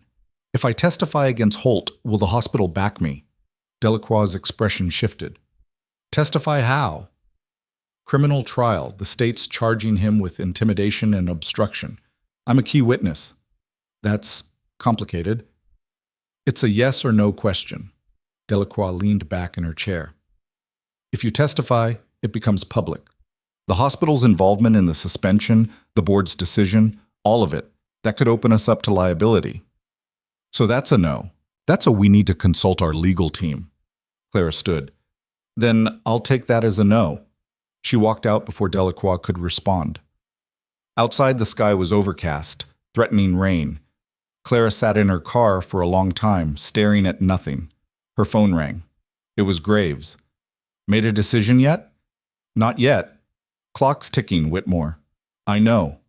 A pause, then, "What's holding you back?" Clara looked toward the hospital entrance where nurses were changing shifts, where patients were arriving, where people were being saved every single day. "I don't know," she said. But that was a lie. She knew exactly what was holding her back. 2 days later, Clara walked into the courtroom for Holt's arraignment. Voss sat beside her in the gallery, along with Graves and half a dozen reporters. Holt entered in plain clothes, flanked by his attorney, a sharp-looking woman who exuded confidence. The judge read the charges: criminal intimidation, obstruction of medical care, Abuse of authority under color of law. Holt pled not guilty to all counts. As he was let out, he turned and looked directly at Clara. His expression was cold, calculating. And then he smiled. That smile stayed with Clara long after she left the courtroom. It wasn't the smile of someone afraid, it was the smile of someone who thought they still had cards to play. Voss noticed. Don't let him get in your head. He's not. Good, because his attorney's already filing motions to suppress evidence. They're claiming the state investigation was politically motivated. Clara stopped on the courthouse steps. Can they do that? They can try. Won't work, but it'll drag things out. Voss pulled her coat tighter against the wind. The trial's set for 6 weeks from now. Between now and then, expect them to throw everything at the wall. Character attacks, procedural challenges, anything to create doubt. What do I need to do? Stay clean, don't engage with Holt or anyone connected to him. Don't talk to reporters unless I clear it first. And for the love of everything, don't do anything that could be twisted into looking vindictive. Clara nodded, but her mind was already elsewhere. She was thinking about Holt's smile, about the text message Finch had shown her. I'll take care of it myself. What did that mean? What had he been planning? Graves appeared beside them, his face grim. We need to talk. Not here. They ended up at a diner 3 blocks away, the kind of place with cracked vinyl booths and coffee that tasted like it had been sitting since morning. Graves waited until they were seated before pulling out his phone. I got a call from an old contact at Army CID this morning. They've been running background on Holt as part of the federal review. And? Clara asked. He's got connections. His uncle is a retired police captain. His cousin works in the district attorney's office. And his former partner, the one who transferred to State Patrol 2 years ago, is married to a county judge. Voss set down her coffee. You're saying he's got protection. I'm saying he's got reach, and people who owe him favors. Graves leaned forward. The arraignment was theater. Holt's team knows the charges will stick, so they're not trying to beat them in court. They're trying to make them irrelevant. How? By destroying your credibility before you ever take the stand. Clara's stomach turned. What does that mean? It means they're going to dig into every aspect of your life. Military service, medical history, employment record. Anything they can spin into a narrative that makes you look unstable, biased, or vindictive. He paused. And they're going to start with your discharge. Clara went still. My discharge was honorable. I know. But you left active duty 6 months after a classified incident in Syria. No details on file, just a flag in your record marked command discretion. I approved it myself, but I never documented the specifics. Because there was nothing to document, I requested discharge because I was done. I know that, but Holt's team doesn't, and if they get a subpoena for your military records, they'll find that flag and use it to imply there's something you're hiding. Voss cursed under her breath. Can they access classified records? With the right judge and the right argument? Maybe.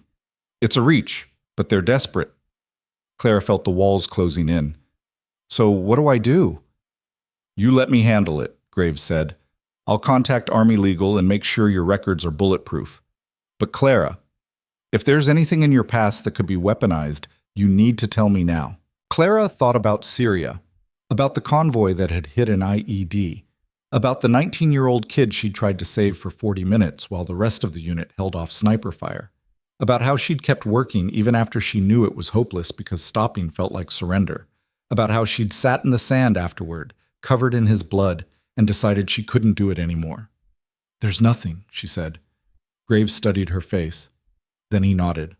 Okay, I'll make the calls. The next 2 weeks felt like waiting for a storm. Clara went to work, treated patients, and tried to ignore the fact that every interaction felt like it was being watched. Hospital administration had gone quiet after the arraignment. No meetings, no statements, just a cold professionalism that made it clear they wanted distance from the whole situation. The ER staff was supportive but cautious. Even Jen, who'd been vocal in Clara's defense, seemed careful about what she said in public. Then the first attack came. It started with an anonymous blog post on a local news site. The headline read, Mercy Ridge nurse's troubled past raises questions about hospital incident. The article was vague, filled with insinuations and half-truths. It mentioned Clara's military service, but framed her 3 tours as evidence of PTSD. It referenced the command discretion flag without context. implying disciplinary issues. It quoted unnamed hospital staff saying Clara had been difficult to work with and resistant to authority. Clara read it twice, her hands shaking. Voss called within an hour. Don't respond, don't comment, this is bait. They're accusing me of being unstable. They're implying it. There's a difference. And the second you dignify it with a response, you legitimize the accusation. So I just let them trash me. You let me handle it. I'm already drafting a defamation complaint. But Clara, this is going to get worse before it gets better. She was right. The next day, a reporter showed up at Clara's apartment. She didn't answer the door, but she watched through the peephole as the woman knocked repeatedly, then left a business card wedged in the frame. That evening, Clara's photo appeared on the local news, pulled from her old military portrait. The anchor used words like controversial and allegations without specifying what those allegations were. By the end of the week, 3 different news outlets had run stories questioning whether Clara had been properly vetted before being hired at Mercy Ridge General. None mentioned that she'd saved lives. None mentioned Holt's criminal charges. They just planted seeds of doubt and let them grow. Clara stopped watching the news. She stopped reading comments online. She went to work, kept her head down, and counted the days until the trial. Then Detective Finch called. We've got a problem. Clara was in her car, about to drive home from a shift. What kind of problem? Holt's attorney filed a motion to exclude the text message evidence. They're claiming it was obtained without proper authorization. You showed it to me. You said it was part of the investigation. It is. But Holt's team is arguing that the subpoena for his phone records was overly broad and that the messages fall outside the scope of the criminal charges. It's a technicality, but if the judge agrees, we lose our strongest piece of evidence. Clara gripped the steering wheel. What happens if that gets excluded? The case gets harder, not impossible, but harder. We'd be relying on witness testimony and circumstantial evidence, your word against his. And his team's been spending 2 weeks destroying my credibility. Exactly. Finch paused. The hearing on the motion is in 3 days. You should be there. Clara hung up and sat in the parking lot until the sun went down. The hearing was held in a small courtroom with wood paneling and fluorescent lights that buzzed. Holt sat at the defense table in a suit, looking every bit the wronged public servant. His attorney, Miranda Keyes, stood with the kind of confidence that came from winning cases no one thought she could. The prosecution, a young assistant DA named Marcus Webb, presented the case for admitting the text messages. The messages established premeditation. They showed intent. They were directly relevant to the charges. Keyes countered smoothly. The subpoena had been written too broadly. It violated Holt's Fourth Amendment rights. The messages were personal communications unrelated to his official duties and therefore protected. Judge Raymond Carver, a man in his 60s with a face like weathered leather, listened without expression. When both sides finished, he leaned back in his chair. I'll take this under advisement, ruling by end of week. Clara felt the ground shift beneath her. Outside the courtroom, Webb tried to sound optimistic. Carver's thorough. He'll see through the defense's argument. And if he doesn't? Clara asked. Webb hesitated. Then we adjust our strategy. That wasn't an answer. Clara went back to work. She tried to focus on patients, on routine, on anything that felt normal. But the waiting was corrosive. Every time her phone buzzed, her heart jumped. Every time someone looked at her too long, she wondered if they'd read the articles, if they believed the implications, if they thought she was unstable. On the 4th day, Jen pulled her aside during a break. You okay? Fine. You're a terrible liar. Jen glanced around to make sure they were alone. Look, I don't know what's going to happen with the trial, but I know what I saw. You saved that patient. You saved Kelso. You're good at this job, Clara. Don't let them make you forget that. Clara managed a smile. Thanks. I mean it. Whatever happens, you've got people here who know the truth. That night, the ruling came through. Judge Carver excluded the text messages. Voss called immediately. This is bullshit. We're appealing. How long will that take? Weeks, maybe longer, and there's no guarantee we'll win. Clara closed her eyes. So what now? Now we go to trial with what we have. Your testimony, the witnesses, the note on your car. It's not as strong, but it's enough. Is it? Voss didn't answer right away. I'm not going to lie to you, Clara. This just got harder, but we can still win. Clara wanted to believe her. She wanted to believe that the truth mattered, that doing the right thing was enough, that the system worked. But she'd been in enough fights to know that sometimes the system didn't care who was right. It cared who was louder. The next morning, Clara walked into Director Delacroix's office and found 3 people waiting. Delacroix, Pembroke, and a man Clara didn't recognize. 50s, expensive suit, the kind of polished appearance that screamed corporate consultant. "Clara," Delacroix said carefully, "this is Martin Cross, our crisis management advisor." Cross stood and offered his hand. Clara didn't take it. "What's this about?" she asked. "The hospital's exposure," Cross said bluntly. "The trial starts in 3 weeks. Every day it's in the news. The hospital's name is attached to it. That's a liability." A liability. Public perception matters. Right now the narrative is messy. A nurse versus a police officer. Questions about protocol. Allegations on both sides. Cross sat back down. "We'd like to propose a solution." Clara's stomach tightened. "What kind of solution?" Delacroix spoke. "The hospital is prepared to offer you a severance package. 6 months' salary, continuation of benefits, and a neutral reference for future employment." The room went silent. "You're firing me," Clara said. "We're offering you an opportunity to transition out on your own terms," Cross corrected. "No admission of wrongdoing on either side, a clean break." "You mean you want me gone before the trial?" "We want to minimize disruption," Pembroke said, "for everyone involved." Clara looked at Delacroix. "You agreed to this?" Delacroix's expression was unreadable. "The board believes it's the best course of action." "Best for who?" No one answered. Clara stood. "I'm not taking the severance." "Ms. Whitmore," Cross started, "I'm not quitting. I'm not disappearing so you can pretend this never happened. I did my job. I saved lives. And I'm not letting you—" That smile stayed with Clara long after she left the courthouse. Not because it frightened her. She'd seen worse in combat zones, in places where violence was currency and mercy was weakness. But because it told her everything she needed to know about Darius Holt. He wasn't backing down. He wasn't ashamed. He was already planning his next move. Voss caught up with her on the courthouse steps, raindrops beginning to spatter the concrete. "Don't let him get in your head." "He's already there. That's what he wants. Intimidation only works if you let it." Voss adjusted her briefcase. "The arraignment went exactly as expected. He'll post bail, probably within the hour. Then it's a waiting game until trial." "How long?" 3 months, maybe 4. The state's building a solid case, but these things take time. Clara watched a news van pull up to the curb, a reporter already adjusting her hair in the side mirror. "I don't have 4 months." "The Army offer?" Among other things. Voss studied her. "What do you want, Clara? Forget the noise, forget the pressure. What do you actually want?" Clara didn't answer immediately. She looked back at the courthouse, at the stone steps still wet from rain, at the carved words above the entrance. Equal justice under law. Pretty words. But justice wasn't equal. It was tilted toward people with power, with connections, with the ability to outlast their opponents. "I want to finish this," Clara said finally. "I want to see him answer for what he did." "Then you testify. You see it through." "And if the hospital doesn't back me?" "Then we sue them too." Voss smiled grimly.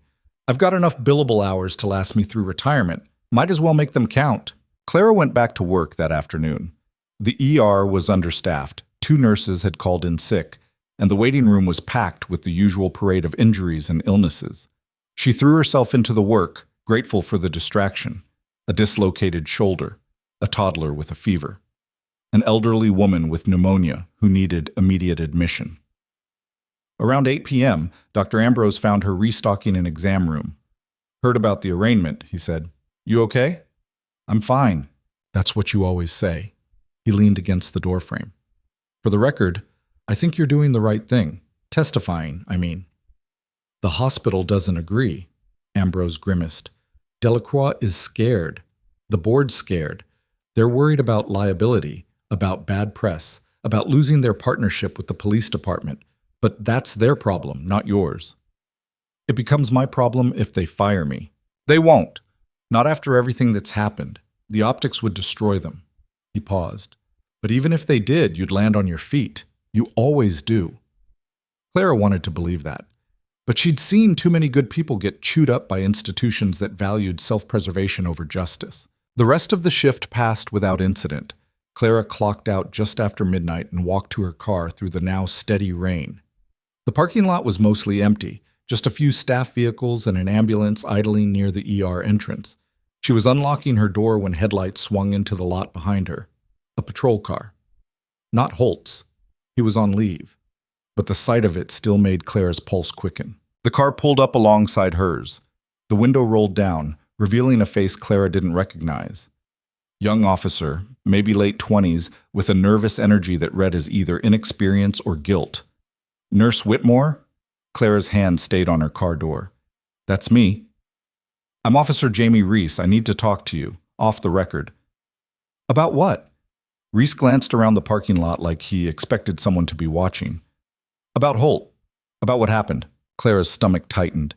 You should talk to Detective Finch. She's handling the investigation. I can't. Not officially. Reese's voice dropped. Look, I know what Holt did. I was one of the officers with him that night in the ER.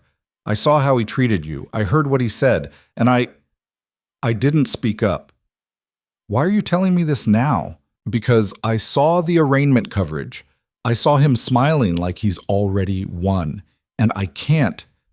Reese's hands gripped the steering wheel. I can't let him get away with it. Clara studied him. Rain drummed on the roof of both cars. What do you want from me? Nothing? I just wanted you to know that not all of us are like him. Some of us actually care about doing the job right. He pulled out a business card and handed it through the window. If you need a witness, someone who was actually there, call me. I'll testify. Clara took the card. Why? Because Holtz made a career out of pushing people around, and someone needs to push back. Reese's jaw tightened. I should have done it sooner, but I was scared. Scared of retaliation, of losing my job, of being blacklisted. But watching him walk into that courthouse like he owns the place, I'm done being scared. He rolled up his window and drove away before Clara could respond. She stood in the rain for a long moment, the business card growing damp in her hand. Then she got in her car and drove home. The next morning, Clara called Detective Finch and told her about Reese. Finch listened without interrupting, then asked Clara to forward Reese's contact information. This is good, Finch said. An officer willing to testify against another officer? That carries weight. It undermines Holt's narrative that this is just a vindictive nurse with a grudge. Will it be enough? Combined with everything else? Yeah, I think it will. 2 days later, Clara received a call from an unknown number. She almost didn't answer, but something made her pick up. Ms. Whitmore, this is Captain Brennan. Clara went very still. Captain, I know we didn't part on good terms at the hospital, but I need you to hear something.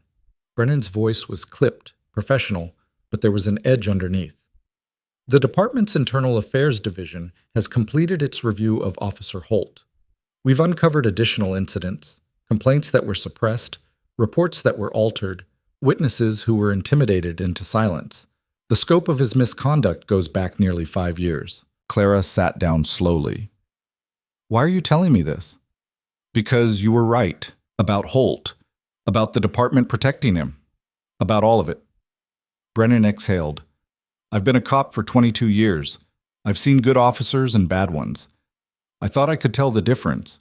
But Holt, he was good at hiding it, good at playing the system, and I didn't look hard enough. What happens now? The department is cooperating fully with the state investigation. We're turning over everything, personnel files, internal complaints, communications, and I'm recommending that 3 supervisors who covered for Holt be placed on administrative leave pending review. That won't bring back the people he hurt. No, it won't. Brennan was quiet for a moment, but it might stop him from hurting anyone else, for whatever that's worth. Clara didn't know what to say. She'd expected the department to close ranks, to fight the investigation tooth and nail. This felt like something breaking, not just Holt, but the system that had enabled him. Thank you for calling, Clara said finally. Don't thank me. I should have done this years ago. Brennan paused. For the record, Ms. Whitmore, you're a hell of a nurse. The department owes you an apology. I owe you an apology. Apology accepted. After Brennan hung up, Clara sat in the silence of her apartment and tried to process what had just happened. The system was actually working. Slowly, grudgingly, but working. It didn't feel like victory. Not yet, but it felt like progress. The trial date was set for early December, 3 months away. Clara spent those months in a strange kind of limbo, working her shifts, meeting with Voss to prepare testimony, avoiding the media circus that had sprung up around the case. The local news ran stories almost weekly. Decorated veteran versus rogue cop. Hospital scandal exposes police misconduct. Small town faces reckoning over abuse of power. Clara hated all of it. She wasn't a hero. She was just someone who'd refused to back down. In October, the hospital board issued a formal apology, not just to Clara, but to every staff member who'd been intimidated or pressured by law enforcement. They implemented new policies protecting medical personnel from external interference. They invited Clara to help draft the guidelines. She accepted. In November, Officer Jamie Reese formally gave his statement to Detective Finch. His testimony corroborated everything Clara had said and added new details. Conversations he'd overheard.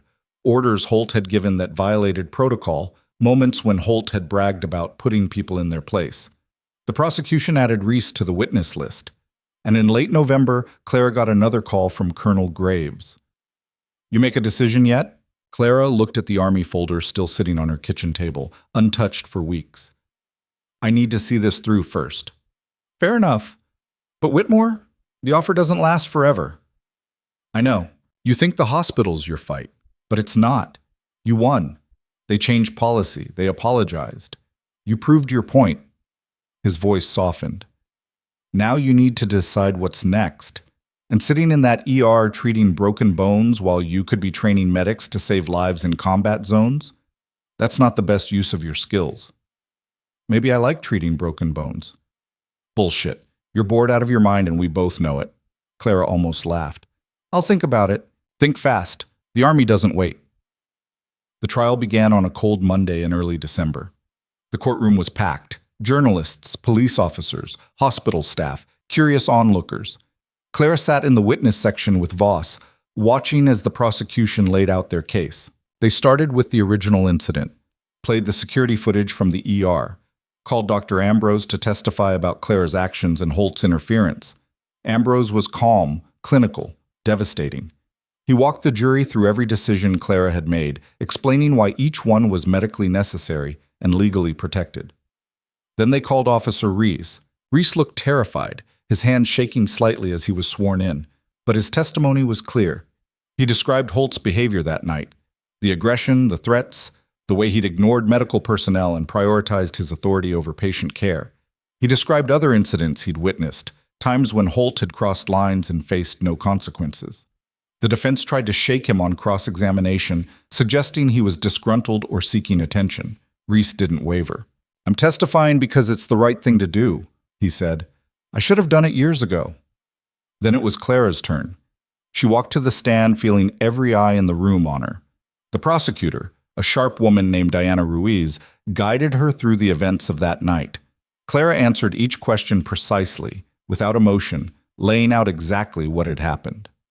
Ruiz held up a printed photo. "This is the ultrasound image you captured that night. Can you explain what it shows?" "Free fluid in the peritoneal cavity, indicative of internal bleeding. The patient needed immediate surgery." "And Officer Holt told you to step away from the patient?" "Yes." "What would have happened if you'd complied?" Clara looked directly at the jury. "The patient would have died." The courtroom was silent. Ruiz nodded. No further questions. Holt's attorney stood for cross-examination. Her name was Catherine Pierce, and she had a reputation for being ruthless. She approached the stand with a folder in hand and a smile that didn't reach her eyes. "Nurse Whitmore, you have quite the military record." "I served for 10 years. 3 tours in Afghanistan, Bronze Star, Army Commendation Medals." Pierce glanced at the jury. "Impressive. You must have a strong sense of duty." "I do. A strong sense of right and wrong." "Yes." "Would you say you have trouble with authority?" Clara's jaw tightened. "No." "Really? Because from where I'm sitting, it seems like you have a pattern of ignoring directives from people in positions of power." "I follow directives that make sense. I question ones that don't." "So you decide which rules apply to you?" "I decide when patient care takes priority. That's my job." Pierce smiled. "Your job. Let's talk about that. You were suspended from Mercy Ridge General for 2 weeks, weren't you? I was. For insubordination. The suspension was reversed.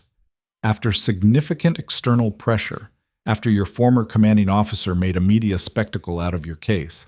Pierce moved closer. Isn't it true that you've used your military service to deflect criticism and avoid accountability? Voss shot to her feet. Objection. Argumentative. The judge nodded. Sustained. But Pierce had already planted the seed. Clara saw it in the way one of the jurors shifted, a flicker of doubt crossing his face. Pierce continued. You testified that the patient needed immediate surgery, but you're not a doctor, are you? No, I'm a registered nurse with advanced trauma certification. So you made a medical diagnosis without physician oversight. I performed a standard diagnostic procedure and identified a life-threatening condition. Dr. Ambrose confirmed my findings. After the fact. Yes, because he wasn't there yet, and the patient was dying. Pierce leaned against the jury box. Or maybe you saw an opportunity to play hero, to prove you were still the combat medic, the one who saves lives under pressure. And when Officer Holt tried to follow protocol, you saw him as an obstacle. Clara's hands gripped the armrest of the witness chair. That's not what happened. Isn't it? You admitted you have trouble with authority. You admitted you decide which rules to follow. And now you're asking this jury to believe that Officer Holt was the aggressor when all the evidence suggests you were the one who escalated the situation. I saved a man's life. You defied a lawful order. There was nothing lawful about letting someone die. Pierce smiled again. No further questions. Clara stepped down, feeling like she'd been hit by a truck. Voss gave her a reassuring nod, but Clara could see the worry in her eyes. Pierce had done exactly what she was supposed to do, create reasonable doubt, shift blame, make Clara look like the problem. The prosecution called more witnesses. Detective Finch testified about the threatening note, the phone call, the pattern of misconduct. Captain Brennan testified about the department's internal review and the complaints that had been buried.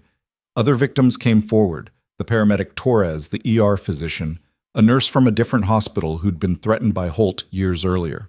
The defense tried to discredit each one, suggesting they were coordinating their stories or seeking attention. But the sheer volume of testimony was damning. Then Holt took the stand. He looked different than he had at the arraignment, more composed, more sympathetic. He wore a suit instead of his uniform, and he spoke in measured tones, projecting calm authority. His attorney walked him through his version of events. According to Holt, he'd arrived at the ER to secure a potential crime scene. He'd asked Clara politely to step aside.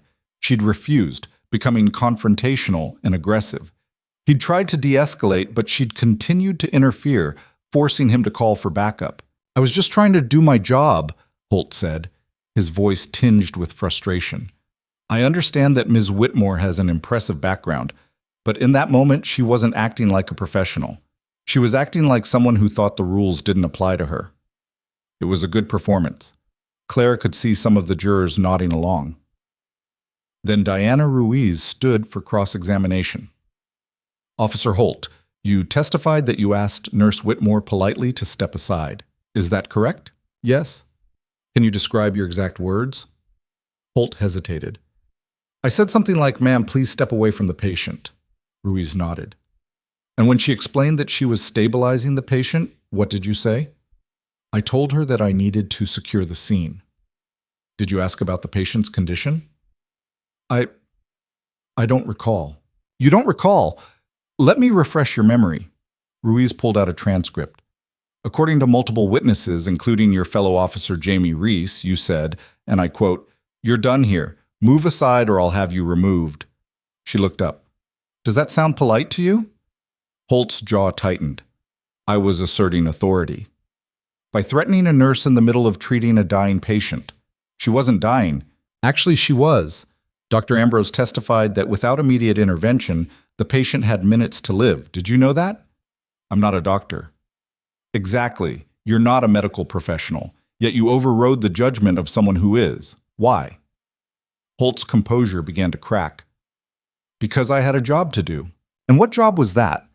Because according to EMTALA, the Emergency Medical Treatment and Labor Act, medical care takes precedence over criminal investigations in emergency situations. Were you aware of that law? Yes or no, Officer Holt? I was aware, but so you knew the law required you to defer to medical personnel, yet you threatened to arrest Nurse Whitmore anyway.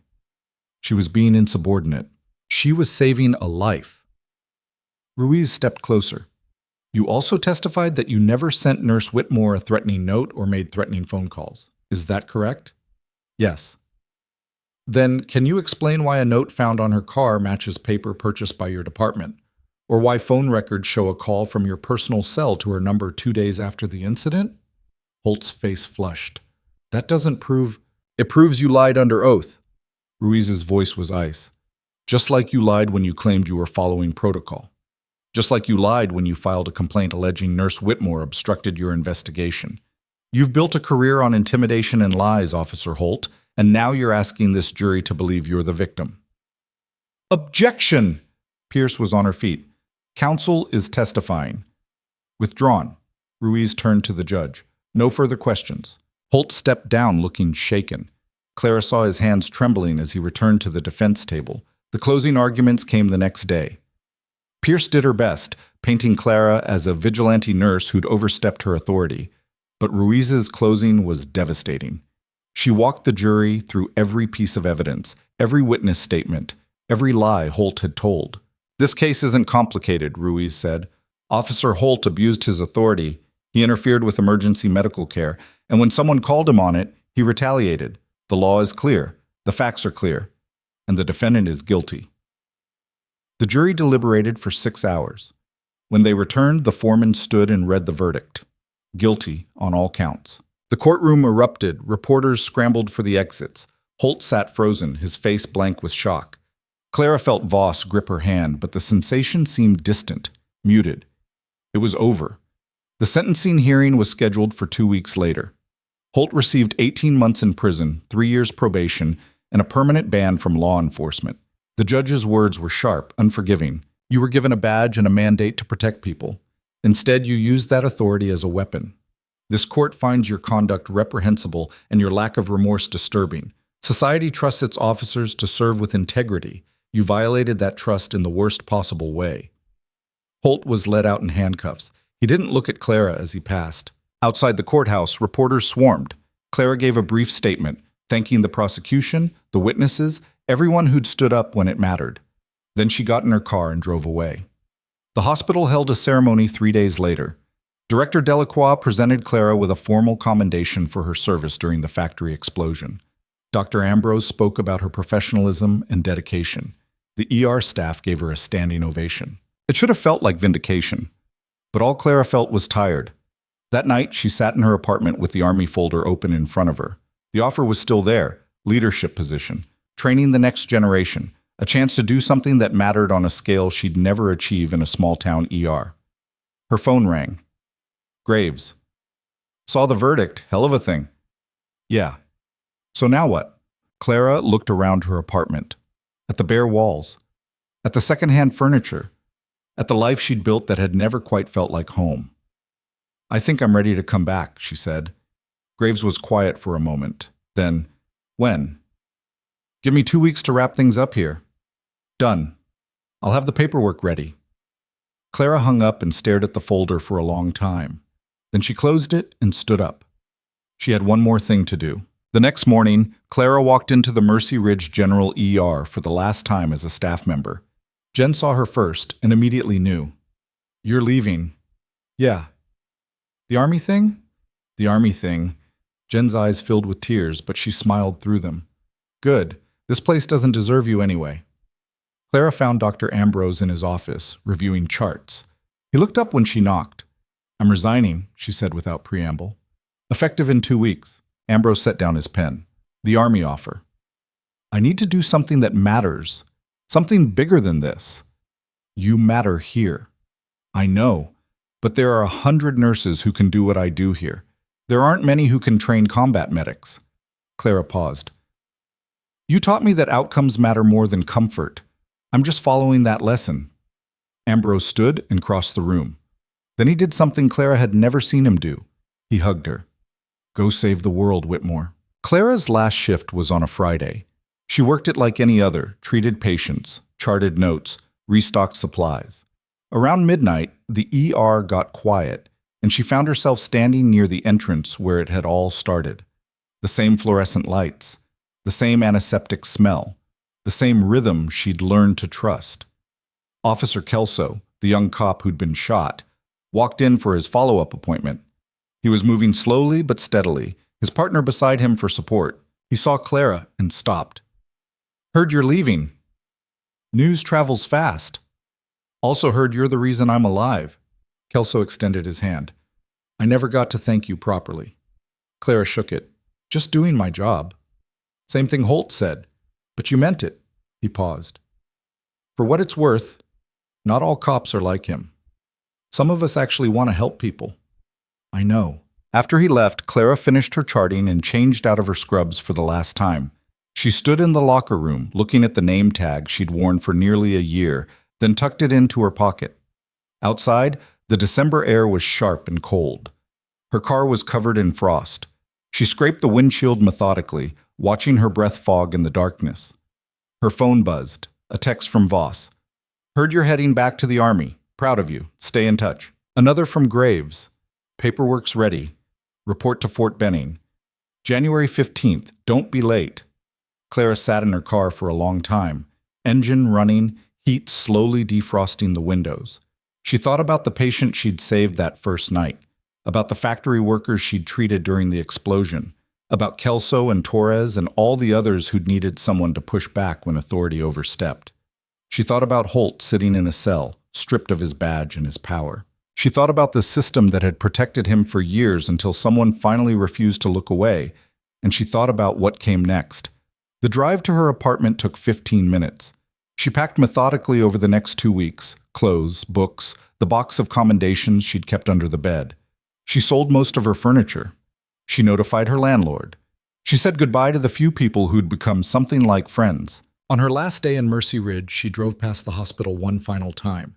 The ER was lit up, ambulances coming and going, the machinery of emergency medicine grinding on without her. It would be fine. It didn't need her specifically. It just needed someone willing to do the work. She kept driving. Fort Benning was exactly as she remembered, sprawling, efficient, purposeful. She reported to Colonel Graves's office on a cold January morning, her discharge paperwork replaced with new orders, her civilian life packed away like something she'd tried on and decided didn't fit. Graves looked up from his desk when she walked in. "Whitmore, welcome back." "Good to be back, sir." "You ready to train some medics?" Clara thought about everything she'd learned in the past year, about fighting systems that protected the wrong people, about standing alone until others found the courage to stand with you, about the difference between authority and power, between rules and justice, between doing your job and doing what's right. "Yeah," she said. "I'm ready." Graves smiled. "Good. Because the first class starts Monday. 24 recruits. Most of them barely know which end of a stethoscope to use. You're going to teach them how to save lives in places where everything's trying to kill them. Think you can handle that?" Clara smiled back. "I've had practice." 6 months later, Clara stood in front of her first graduating class of combat medics. They'd been through hell. Intensive training, field simulations, scenarios designed to break them down and rebuild them into something harder, sharper, more capable. Out of 24 who'd started, 18 remained. She looked at their faces, young, determined, terrified in ways they'd never admit, and saw herself a decade ago. "You're about to deploy," she told them. "You're going to see things that don't make sense. You're going to face situations where the rules don't cover what's happening. You're going to have officers, commanders, people with authority telling you to do things that contradict your training. And when that happens, you need to make a choice." She paused, meeting each of their eyes. "You can follow orders blindly, or you can remember why you're here. You're not here to make people comfortable.